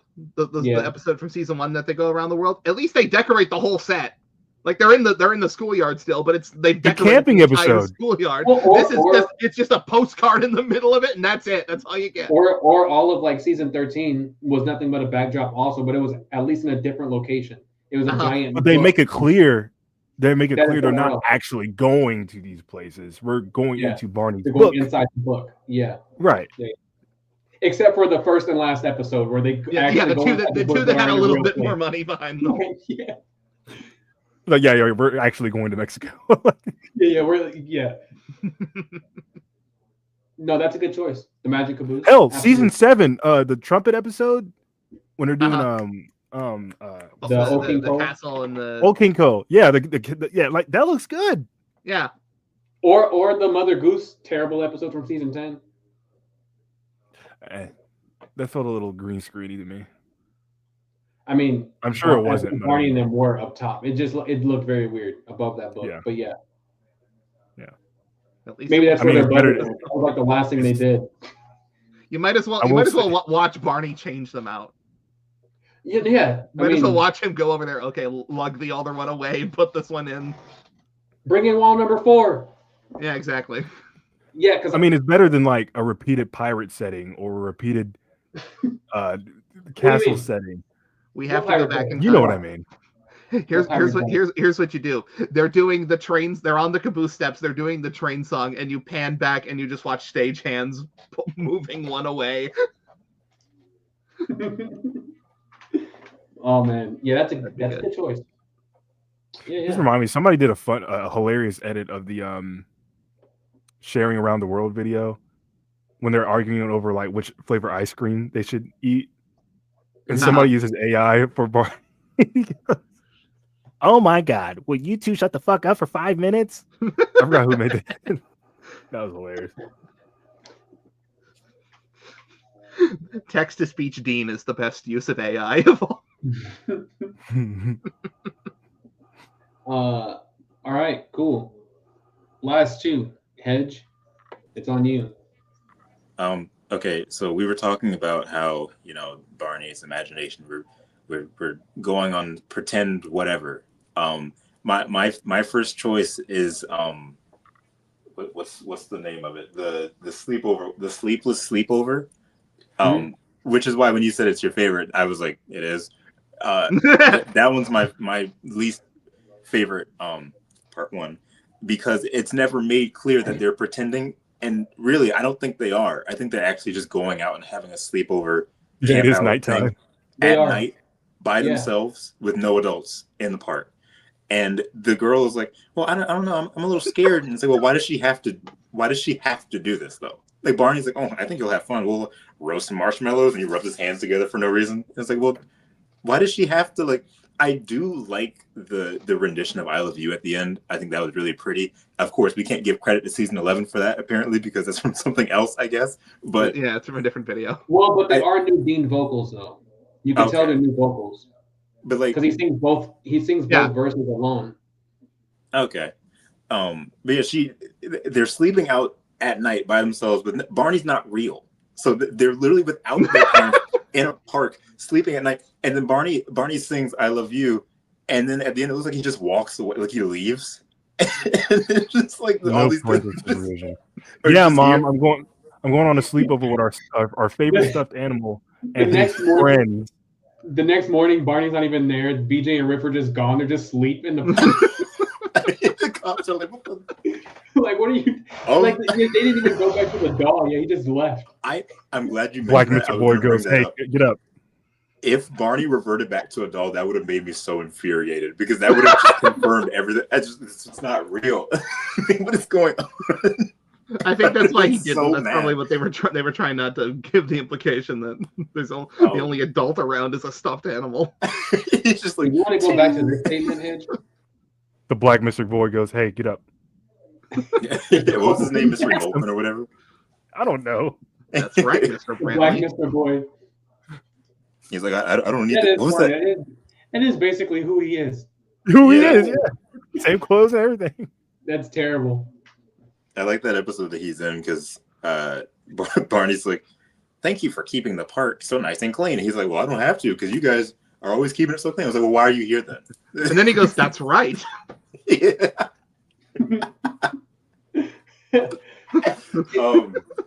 I'm glad you pointed out the pieces that you did about that episode because I never looked at that episode like that. Like I told you guys, I enjoy a lot of the stuff just from the music aspect. So because of the music, the songs that they chose, I was like, oh, okay, this is an alright episode. But I've never looked at it like this random kids just sleep in a park. Their parents just let them go. See, and that's the thing that because we mentioned like Barney when Barney doesn't really feel like Barney. To me, it feels like they're writing him now where they forget he's a dinosaur, they forget that he's a stuffed animal, they forget that he's an imaginary friend, and they're writing him as an authoritative figure, which he is, but he's not real. He's not a real dino dad. He's not meant to be a real human being. So like when the episode starts and he's coming out of the caboose with these bags, doing this camp out at night in the park, and he makes a call. Oh, ate too many pistachios. There's a callback. And it's like that was the first thing in my mind. I'm like, I was literally scrubbing through the episode looking to see if there's any adults there, and there weren't. And I'm like, what is going on? They even make a fire and everything. There's some questionable thing. Like, I would not let my kid play at this park. Well, see, the next season, when they go to space, or excuse me, as the Barney YouTube says, Barney went to space in 2008. And never before. Like, I'm sorry, you and your friend went to the park's caboose alone at night. Yeah. To read books. We're never going back there again. To read books. And they do it again in the same season. They do it. They have like a second camp 11. episode. Yeah, they did. These are some latchkey kids. Hey guys, what you guys doing? Where's Mr. Copeland in the Barney reboot? Once you go black, you can't go back is a damn lie. Once you go black, you can't go black. It's true. That is true, yeah. My like second episode would be tiring. I feel like that pretzel gig would get tiring. Like one day of carrying that heavy ass pretzel cart, and he's like, oh, you know what, I quit. No, I can't do this. That's enough. He really has no reason to be there.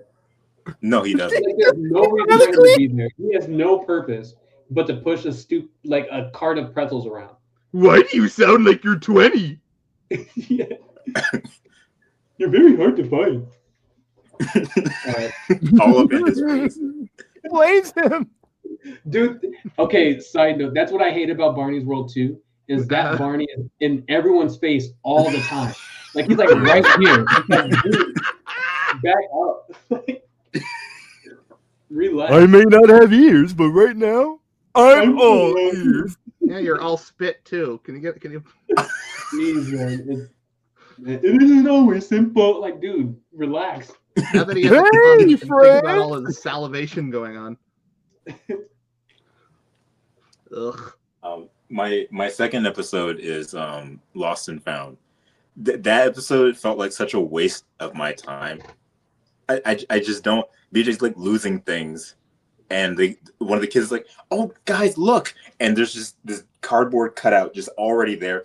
It's the circus. It's coming to town. I wish we could go see it. And Barney's like, "Maybe we can," and pulls out like 4 tickets. And they're like, let's pretend like the same tickets from Let's Make Music. I'm the cool dad. It's like, let's pretend like we're like let's pretend like if we're actually there, and they just do like a circus song and like outfit, and then when it's done, they're like, all right. But what made me mad is BJ's like, wow, Barney, could I hold on to those tickets until we go? And I'm just like, well, why though? Like he had the ticket. What is the purpose of you having the tickets? Like it doesn't. He clearly had them stored somewhere because he had to pull them out. So, like he had them in a specific right. Like he had them. Like who cares? And then Barney's like, okay.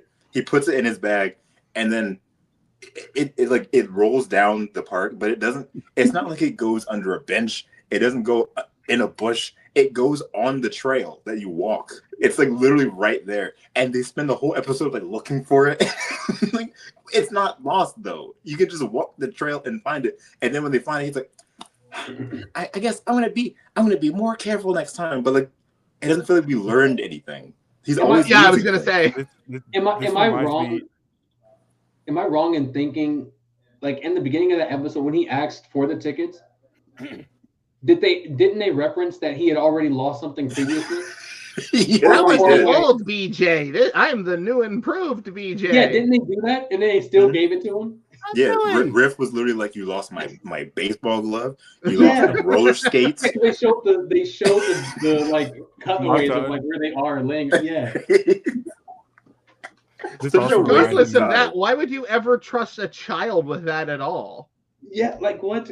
Like this whole story just doesn't make sense. The continuity in episode is so hilarious. In the grandpa episode, the whole basis of it is that everybody like can't wait to go to the movies, and by the end of the episode, baby like, I'll save you a seat, Barney. She disappears. He turns into the doll. No one goes to a doll.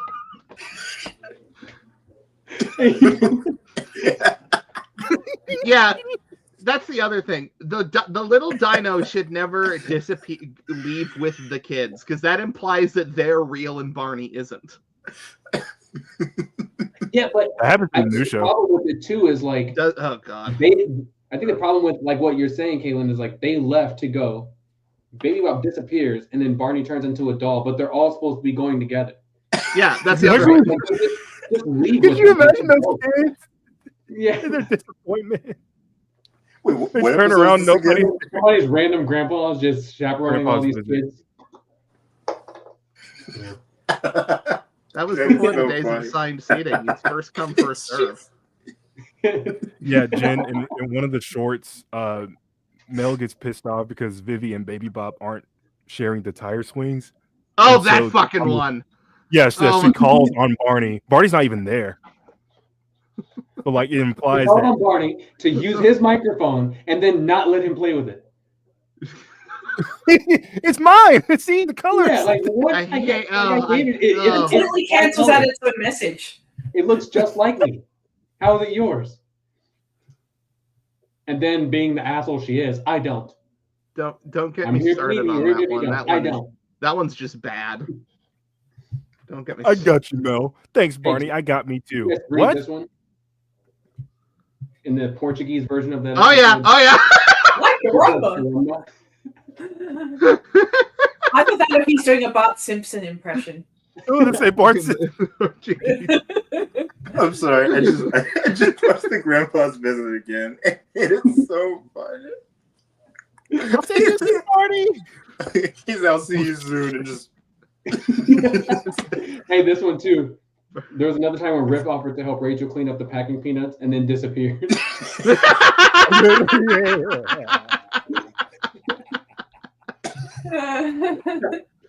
No, the little dinos need to be gone before the kids leave. Because you Someone says, granted, Jen, they never fully specify the fact the little dinos are imaginary. They don't, but it's implied. But Steve also wanted to do that. And what? We're supposed to believe that there's an imaginary dinosaur, and then there's three real ones, and they look exactly the same. What? Why would they be real? And why would they be real? You know how scary that is?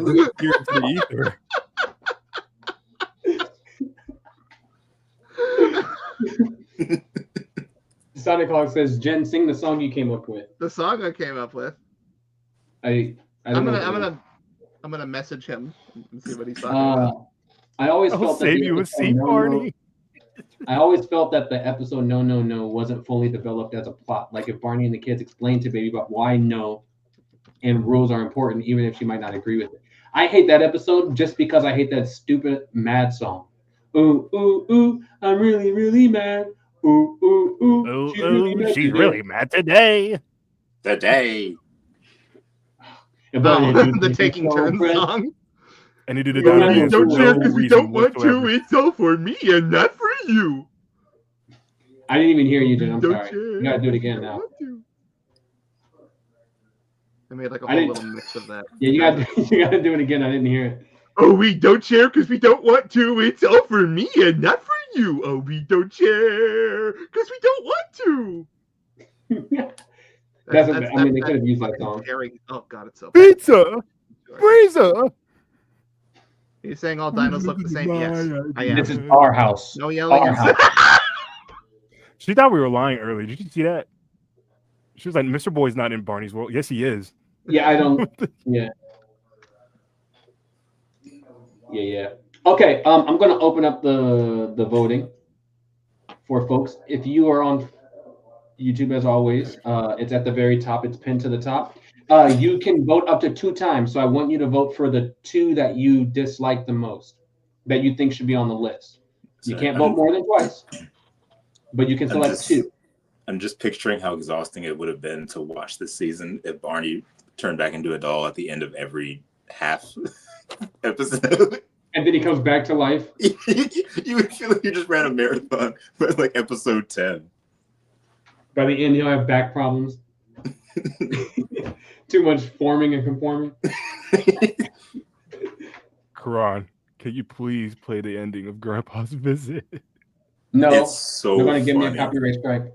It's because why is Baby Bop not disappointed? No, I'll play it without the audio though. Barney does not want to watch Shrek the Third. Yeah, I'll play it without the audio. Shrek the Third. Yeah, 2007. I was right. Okay. Barney doesn't want to watch Shrek the Third, and I don't blame him. Oh, you want to see? You want to see Sonic Sonic? You want to see Carrie run? Sonic. Oh well. Oh, fucking the new kid too. Ugh. What'd you do? Say what? What? I probably won't put those words together anymore. Yeah. What the hell was going on with the show?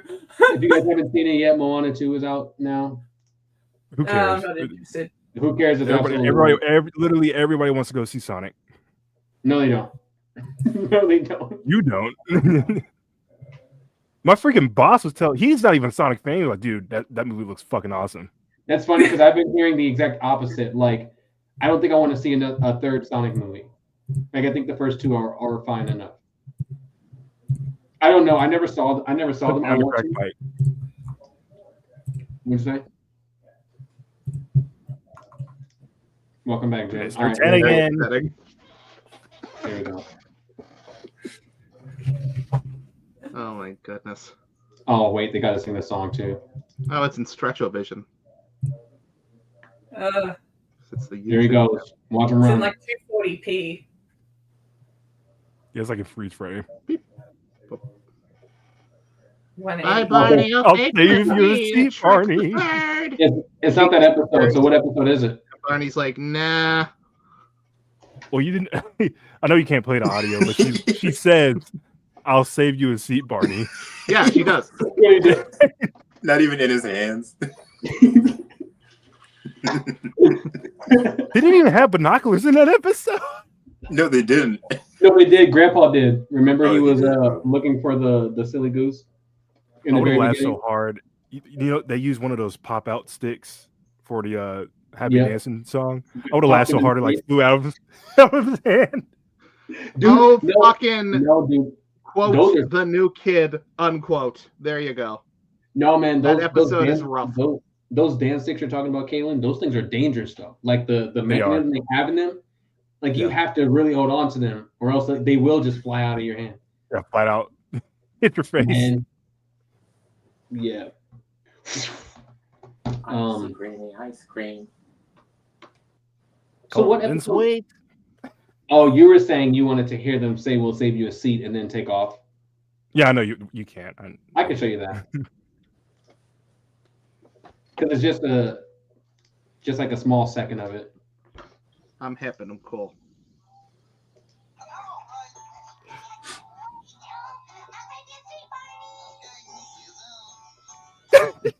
I love that because you can clearly tell that's an ad lib.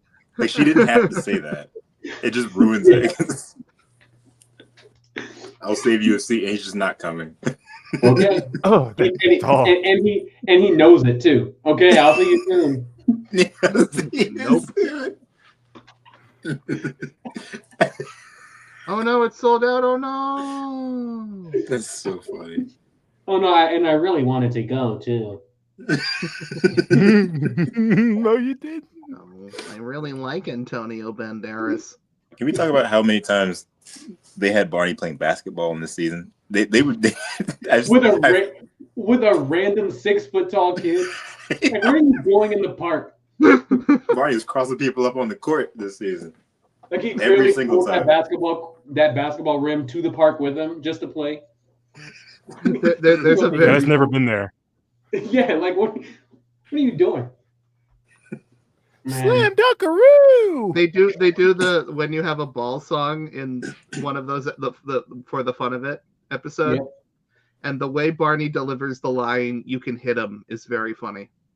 He's like, "You can hit him." You can hit him. You can roll him. Can we talk about like, was there any new songs that premiered in this season that you guys enjoyed, like that you liked at all? There was one song, I don't remember the name of it. I'll have to look the episode up, but I remember it was horrible. I gotta find it. I remember it was horrible. Bad. I like Wish. What do you say with an A? Horrible. Let me look at the horrible Harry. Isn't that on Barney too? I don't think you're horrible from Land of Make Believe. Does Barney Wiki list all the new songs in a? Oh yeah. Yeah, it's on the season 11 page. By each episode, it says new Barney song. Ones that we like, or ones that you liked, ones that you, I guess either or. I liked What Should I Do a little bit. The Tea Party one is fine. They overused it so much. Yeah, Welcome to Our Tea Party was good. Trying and Trying is fine. I like Trying and Trying too. Yeah. Honesty is much better than that crap they have. Some of these don't count. Some of these are just rewrites. Yeah, exactly. Oh, Santa's Rapping Crew is an almighty classic.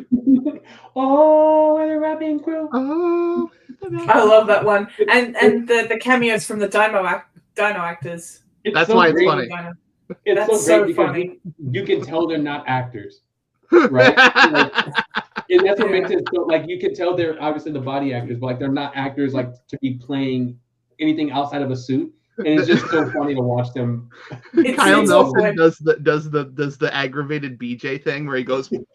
Yeah, it's so funny to watch him do that out of the costume.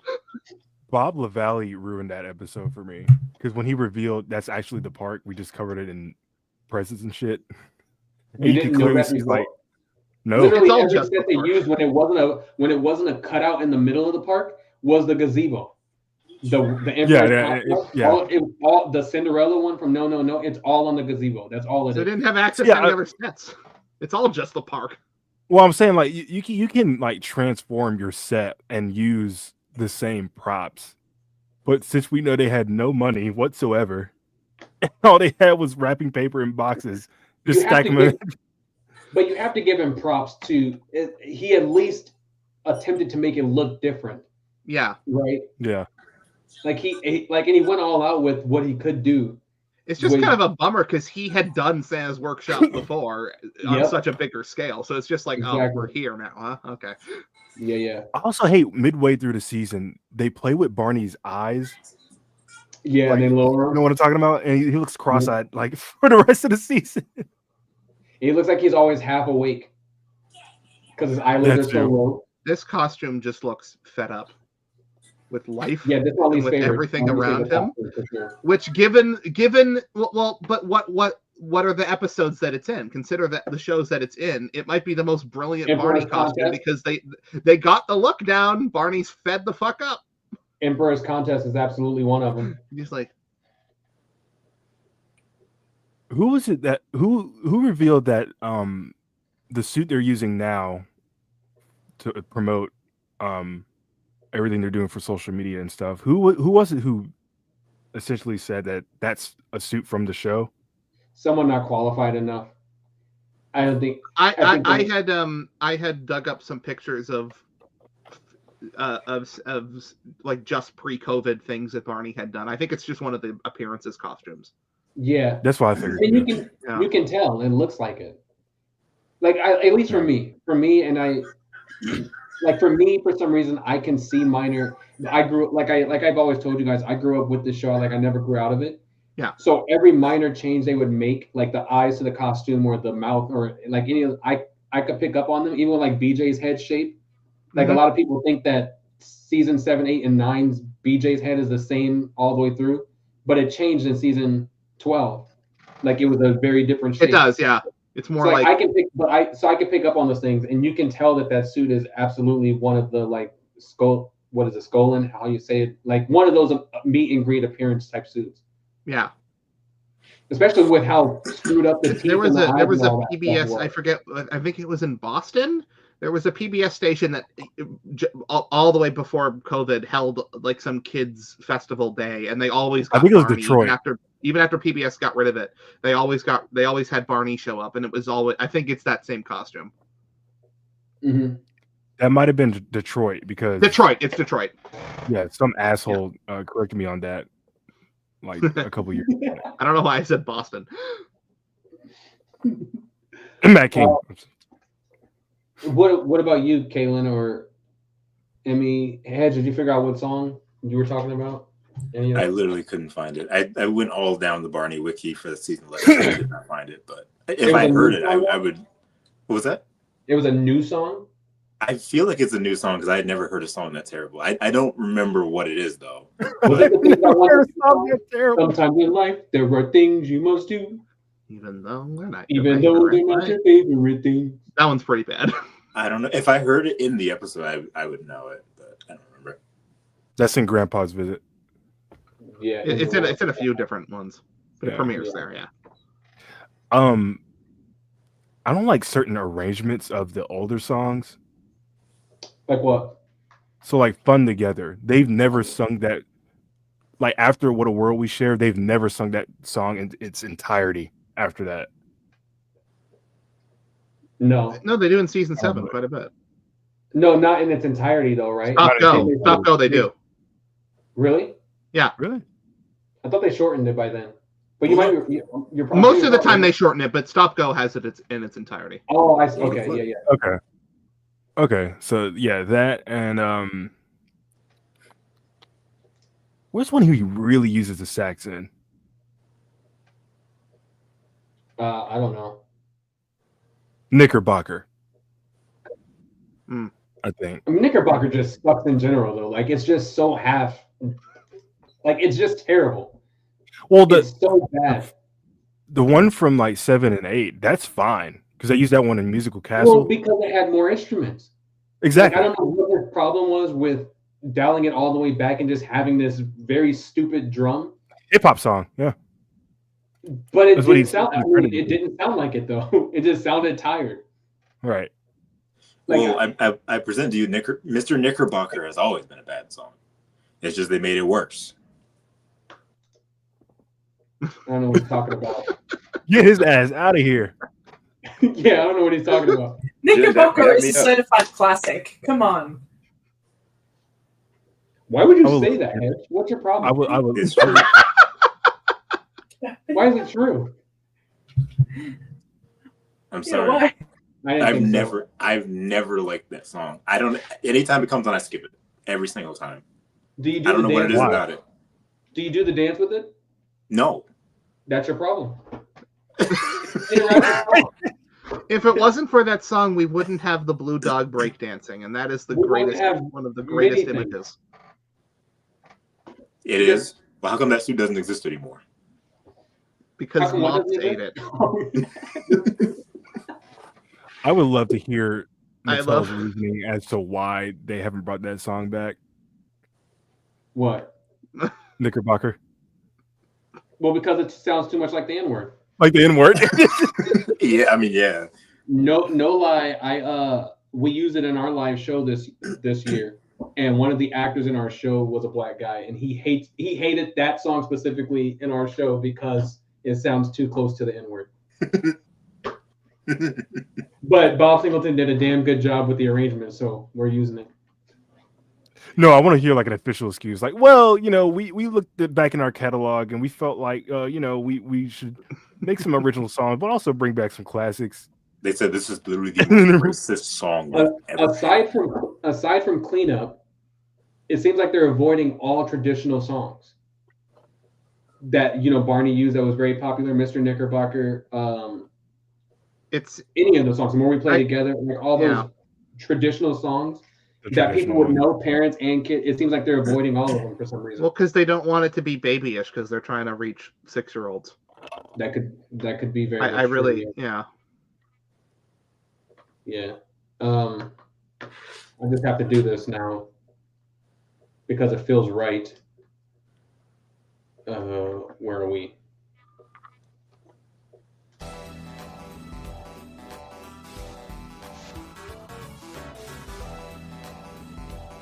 That's Mr. Knickerbocker for you right there, Hedge. Someone else's rendition, but it is. Well, this is the story all about how my life got flipped turned upside Here we go, guys.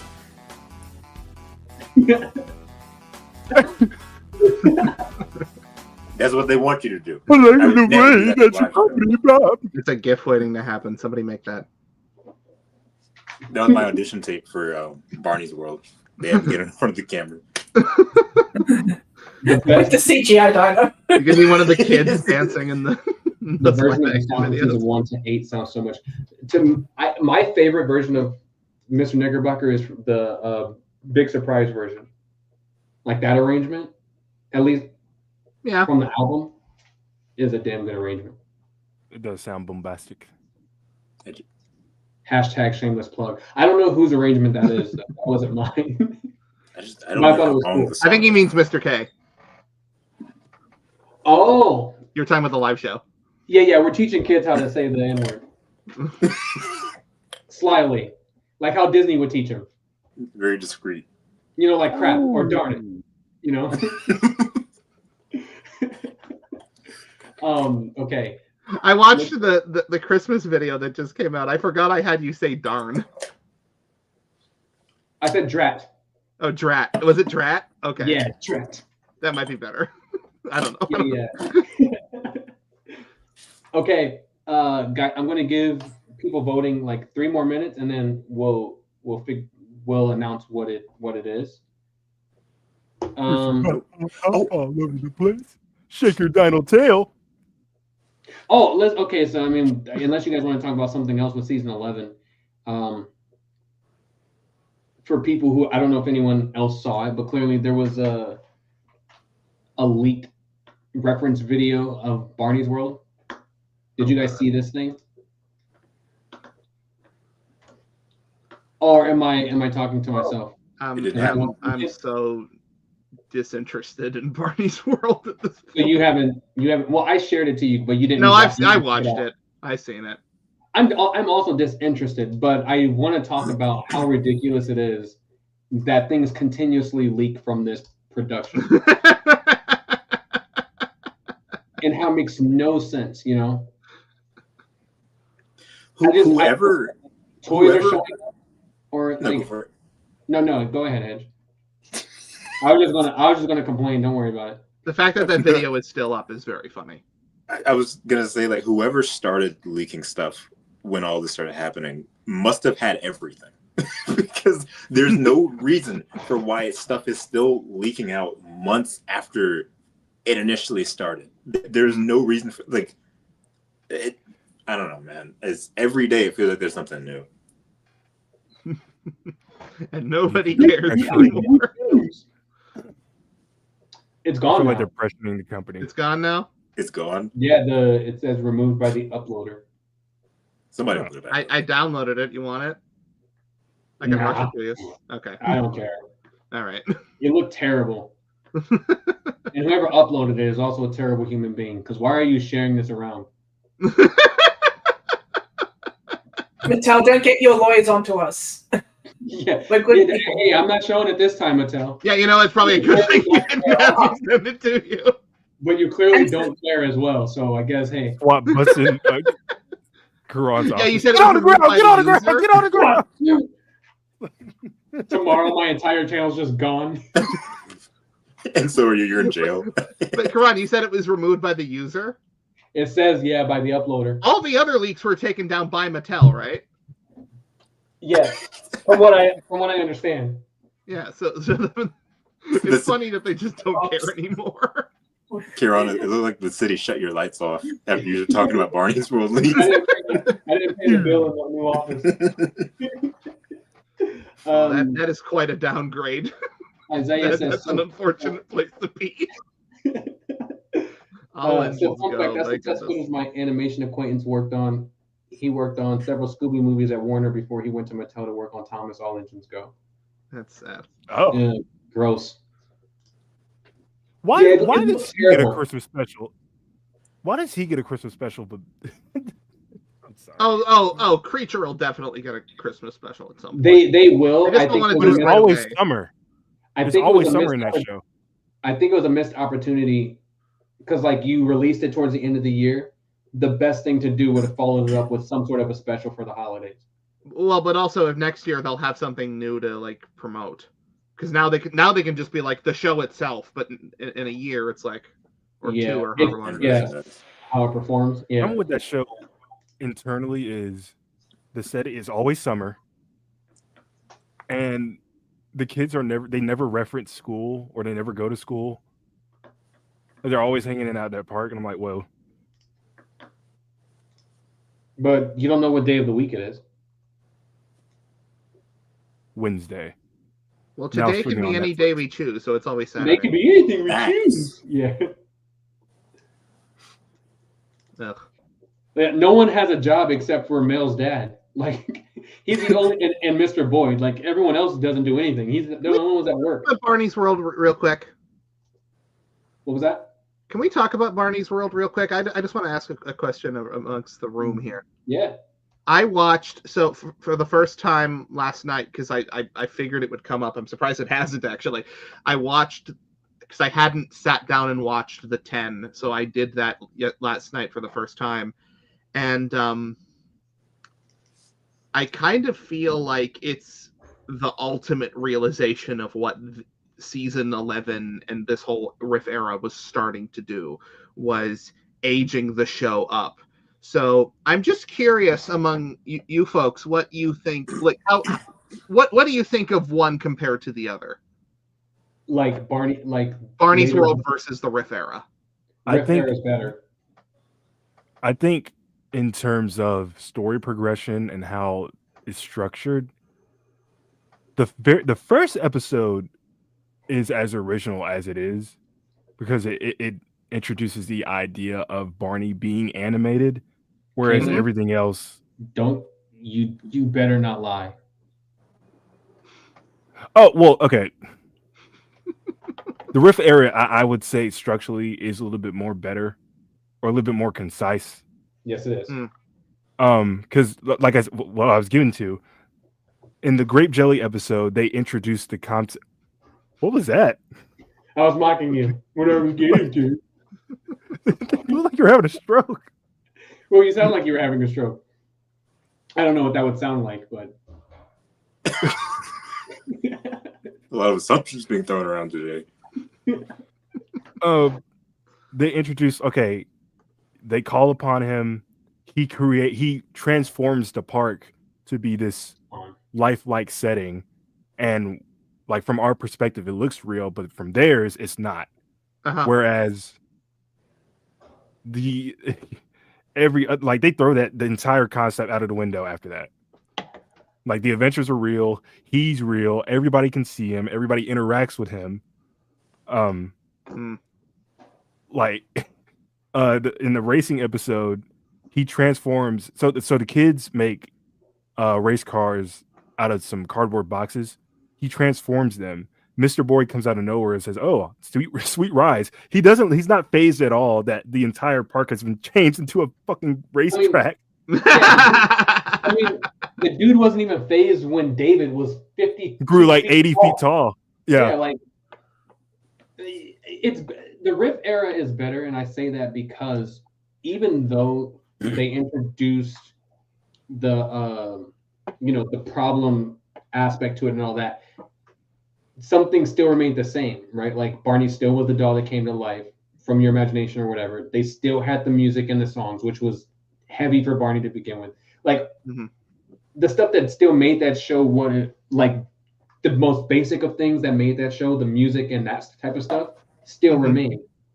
Whereas with this show, they've completely ignored everything that came before, other than the fact that he's a dinosaur, and that's it. And that he's fluffy, even though they didn't mean to expand that whatsoever. So, yeah, I would say the Riff era is much better. But what Kerron is referring to, there's an episode where David's mad because he's too small to do stuff. Yeah. So he commands Barney, like literally tells Barney to make him big.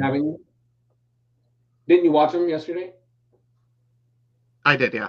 I watched all that. Okay, for those who haven't seen it. So he commands Barney to make him like giant.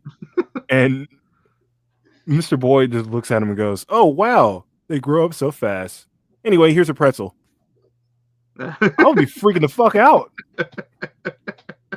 Like this demon from the underworld has made this child. Oh, look, a kaiju. Massive. Yeah. Yeah, for sure. I would watch the Riff era stuff any day over this other stuff. I don't hate Barney's World. Like for it to be its own standalone thing that does not tie in at all with the original show, it's fun. Like whatever. It's not teaching them terrible things. If you just turn your brain, like you said, if you turn your brain off and just forget 30 plus years of history, like what you do watching Family Guy. Yeah. It's not that bad, when you have nothing to expect from it. Like when I watch it, I'm putting myself in the perspective of a child who does not know who Barney is. Sure. You know what I mean?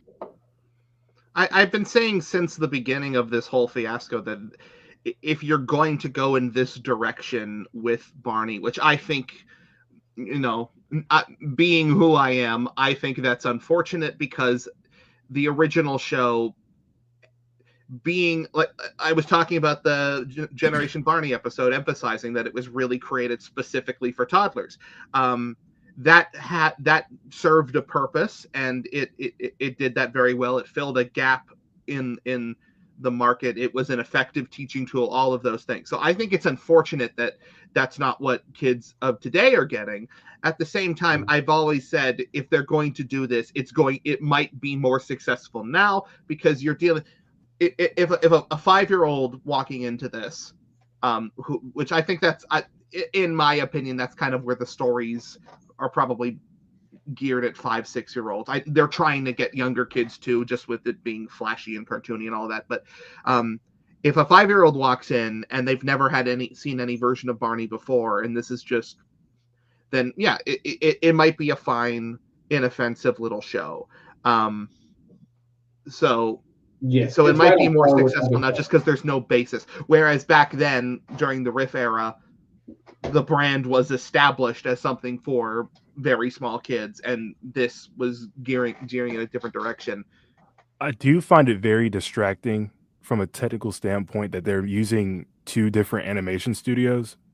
I noticed that too. Even within the first 10. Yeah, okay. So the first 9, that's like Nirvana. I assume like midway through production, they were like, okay, we're tired of this. This is getting way too much for us. Here, you take it, Kickstart. You make all our Barbie movies anyway. And Kickstart makes it look better. Except that one stupid face they always make him do. I noticed that in the what's the one where David grows? The kaiju episode, what's it called? Bigger, Best. The way they animate whichever the secondary company is, the way they animate the characters way more, I don't know how to fluid. Not fluid. They're more like stretchy. They're way more liberal with the squash and stretch, I guess is what I'm trying to say, and they're way more fluff. And it's kind of distracting because in Grape Jelly and kind of the main animation studio, I guess, they're a little more conservative with how floppy it gets and how bouncy and stretchy, which I think looks a little better. But yeah, I don't know. Yeah, I think from the pirate episode, there is an inconsistency onward. that is distracting. Yeah, the pirate episode onward, I think, is Kickstart, and I think it does look immediately like 10 times better. They changed his color profusely for some reason, so he's darker in those first couple episodes. But in this I noticed that. Like, I wondered if that was just my TV. That's hideous. Yeah. I hate that face. Oh, yeah. Ew. I hate it so much. His arms look weird. Everything looks weird. Noodly. Particularly the proportions in the arms, they look so strange and just off. I hate the hands so much. Yeah. They're not as I don't even know what that's from, but that's a hideous screenshot. They're not distracting until he does, like, when he conjures something. How about some binoculars? I'm like, ugh. Yeah. All right, you guys ready to unveil? Yes. All right, here we go. They voted for their 2 least favorite ones, and they are Bop Till You Drop and the Racist. The racist one. Perfect choices. Perfect choices. Those were mine too. Very good. Yep, those are great. Those are great choices. Absolutely. Take that, big purple 88. Take that, yeah. So yeah, there we go, guys. Just as a reminder, the next time we do this will be December 20th, and we're going to do season 12 and season 13. Merry Christmas. And yeah, that way we'll go ahead and end it on a better note than season 11, but finally wrap this thing up a little bit. I hope you like those canned music videos because you're going to see those a lot. Games. That's where I found out I hated that song. That exercise is good for you song is like in a ton of them. Yep. Get ready. Same clip over and over. Yeah. But also, just so you guys are aware, so we're gonna do that. Season 12 and 13 we'll round out our bracket, and then we're gonna take like a couple months of a hiatus, and then in the spring we'll come back together and we'll break down to figure out what the final like worst overall episode is gonna be. So, Big Purple 88 says, "Curse you, Jenny the Frog." I like Jenny the Frog. Yeah, real quick, this isn't Barney related whatsoever. Did you guys see that they're shutting down Muppet Vision? Yeah. Yes. That's very sad. That's my Really indication that sad. Disney has officially given up on the Muppets. Well, they're rebranding that rock and roller coaster thing to be Yeah. Muppets. So they're not gone completely. But yeah, that's very sad because that's like the last film that Jim Henson directed. Yep. Yeah. And they can I hope that they do like a proper release of the like the film itself, but then there's all the stuff that goes on around the theater, so you can never really capture that same experience, which is sad.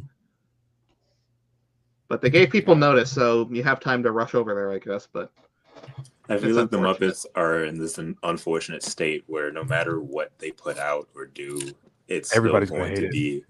Yeah. Well, it kind of feels like Muppets was more a thing of its time. Unfortunately, as much as I love the Muppets, because like now they don't know, like no one knows what to do with them. It feels like, and they just sort of exist and I for think, someone to have. Yeah, I mean, at least they announced that they're closing it. That's a nice. Yeah, we didn't even get an announcement. Yeah, but I think to your point, Hedge, outside of Sesame Street, it seems like, and I could be wrong, but to me it seems like the whole thing of like puppets and that kind of thing is starting to like dwindle. Unfortunately, like for a long time, for decades, people loved puppets, right? It didn't matter if it was Muppet specifically or what, like they just loved them. And people still do today, but not, I don't think as much as they did before. Sesame Street's like the only thing still standing today that has been the same. People still love it. And Muppets do have an audience. So when they do things, people do turn out and watch them, like whatever that Muppets Mayhem thing was. It was a good show. People enjoyed it. It was all right. But the people, it wasn't great, but it wasn't terrible. And like the people who own it though, they canceled it, right? So like I think I don't know what it is with corporations who own those kind of things, that it seems like the love of what people had for puppets are starting to like dissipate, which is unfortunate. Because I don't want to piggyback with your. No, go for it. Well, I'm saying to piggyback what you just said, like the ABC show where Miss Piggy has her own show, and they're like the whole entire thing is they're working on that production. I enjoyed that. Like I watched that when it premiered. I was like, oh, this is fascinating. I think that was like one of my, like I knew what the Muppets were. I just weren't like as interested. That was like one of my like mainstays, and then they shut that down. And I think people are kind of soured too because of what happened to the previous puppeteer for Kermit. Yeah, I was going to say that show had a lot of development problems. Yeah. Like whenever the Muppets post anything with Kermit now, it's what is wrong with him? Why does he sound like that? Yeah. And I don't know. It's really disheartening. Well, honestly. And it's even like the whole the thing about moving away from puppets, like even with Fraggle Rock, like they're back and they're still doing their thing like the traditional way, but like they're going on their tour that's happening next year, but they're not bringing puppets. Like they're all mascot costumes. You know what I mean? Yeah. It's like Sesame Street did it. They did a few live shows. I think it was only in New York though, but they brought their actual puppets. That was kind of a small Broadway theater kind of situation. Right. Sesame Street Live has always been suits. Yeah, exactly. Yeah. But my thing, I guess like with Fraggle Rock specifically is like they've never gone on a tour. So you would think when you go on a tour, to me, I would bring the puppets that people loved, right? You have the new show and you have the classic show. I guess the concern is that people won't be able to see them in like a large arena. It'll be hard to spot them. The only puppet series I can ever think of where they did the touring show with actual hand puppets was Bear in the Big Blue House. But that's because the scale. The bear cha cha cha. Yeah, that's because the scale is so important. You have the big bear and the little mouse and all of that. So. That could be true because I don't know where Fraggle Rock is performing elsewhere, but here I know that where they're performing, it's not a small theater, but like all the balconies and like far back seats they don't even have open. So like it's like literally the first like 50 rows right in front of the stage. Yeah, no, I feel like you could definitely do it with puppets. I'm just saying that probably the rationale is. Yeah, for sure. Yeah. I wonder if the decline in everyone's interest in puppets in like a broad scale is because of the limitations compared to how far animation has gotten and how cheap in the past animation has years. gotten. Like because everything you see now, kids shows and whatnot, is CG animation. It all, in a way, it all like looks the same too, and it feels like that's becoming the standard. And it sucks too, because Jim Henson led puppetry in like the in our culture and like the movies and stuff like that, Sesame Street, and then the Muppets, and like that was the leading thing. And now to where, you know, he's gone, and then Disney doesn't know what to do with them. We just have Sesame Street, and it's I don't know. It feels really weird. I feel like the decline in puppets, it isn't changing. It's just the way they're presented now is changing to where we're always talking about like the live shows like Paw Patrol or the Winnie the Pooh on Broadway, how they use puppets, but you can so clearly see the actors. It's like, oh, that is so distracting. I don't know. I don't know if like kids like that per se. It's just like, to me, kind of looking at that like, okay, they're not doing this the traditional way, and that's fine. Yeah, it's just there's a better way to do that. I've always wondered what kids think about that. Little kids think about when they see like Paw Patrol live, and you can see like the puppeteer. Like little they're kids, gonna do that with Barney. They're definitely going to do that. Like if they do a Barney live, they're going to do the walk around costume for him specifically. And then for like Billy and Baby Bop, it's going to be like on the ground. You can see the actors and the kids. I think they'll get real kids. I don't think so. Not Mattel. They're not taking no real kids on tour. Even Hit stopped doing that towards the end of Barney. They started having adults run around with them. Swimsuit models. Yeah, got swimsuit models instead. At least with the Let's Go tour, they wrote it so that they were like people who work at the toy factory. I hate a lot of those international tours where it's like, here's Timmy. He's one of the kids, and it's like a 30-year-old man. It's like, oh, what's going on? Yep. That Space Tour. Oh, Space, yeah. Space Adventures. Ugh. So when are we making Muppet History Fans? I'm down. Wait, what'd you say? Oh, Hedge isn't aware of what's going on in the Muppet community. Right? No, I know what's going on, but we need to replace Oh, okay. Yeah, we need to replace them.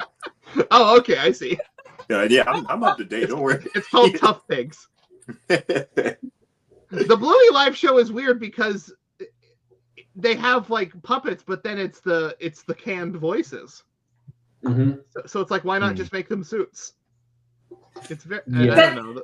Bluey's weird because you have the people behind them, and then they're doing this. At least with a lot of the puppet shows, you have the performers under them, so it makes spatial sense. But with Bluey, you've got them behind the dogs, and they're kind of just carrying the dogs everywhere. It's just like that. They're trying to do like a Lion King kind of thing with it's not a new thing either, because I remember in like 2005 or 6, I saw a Clifford live show, and they had like a massive blow up of Clifford that was like somehow doubled as a puppet, but then T-Bone and Cleo were those puppets where someone was walking behind them with like their hand in the back of their head.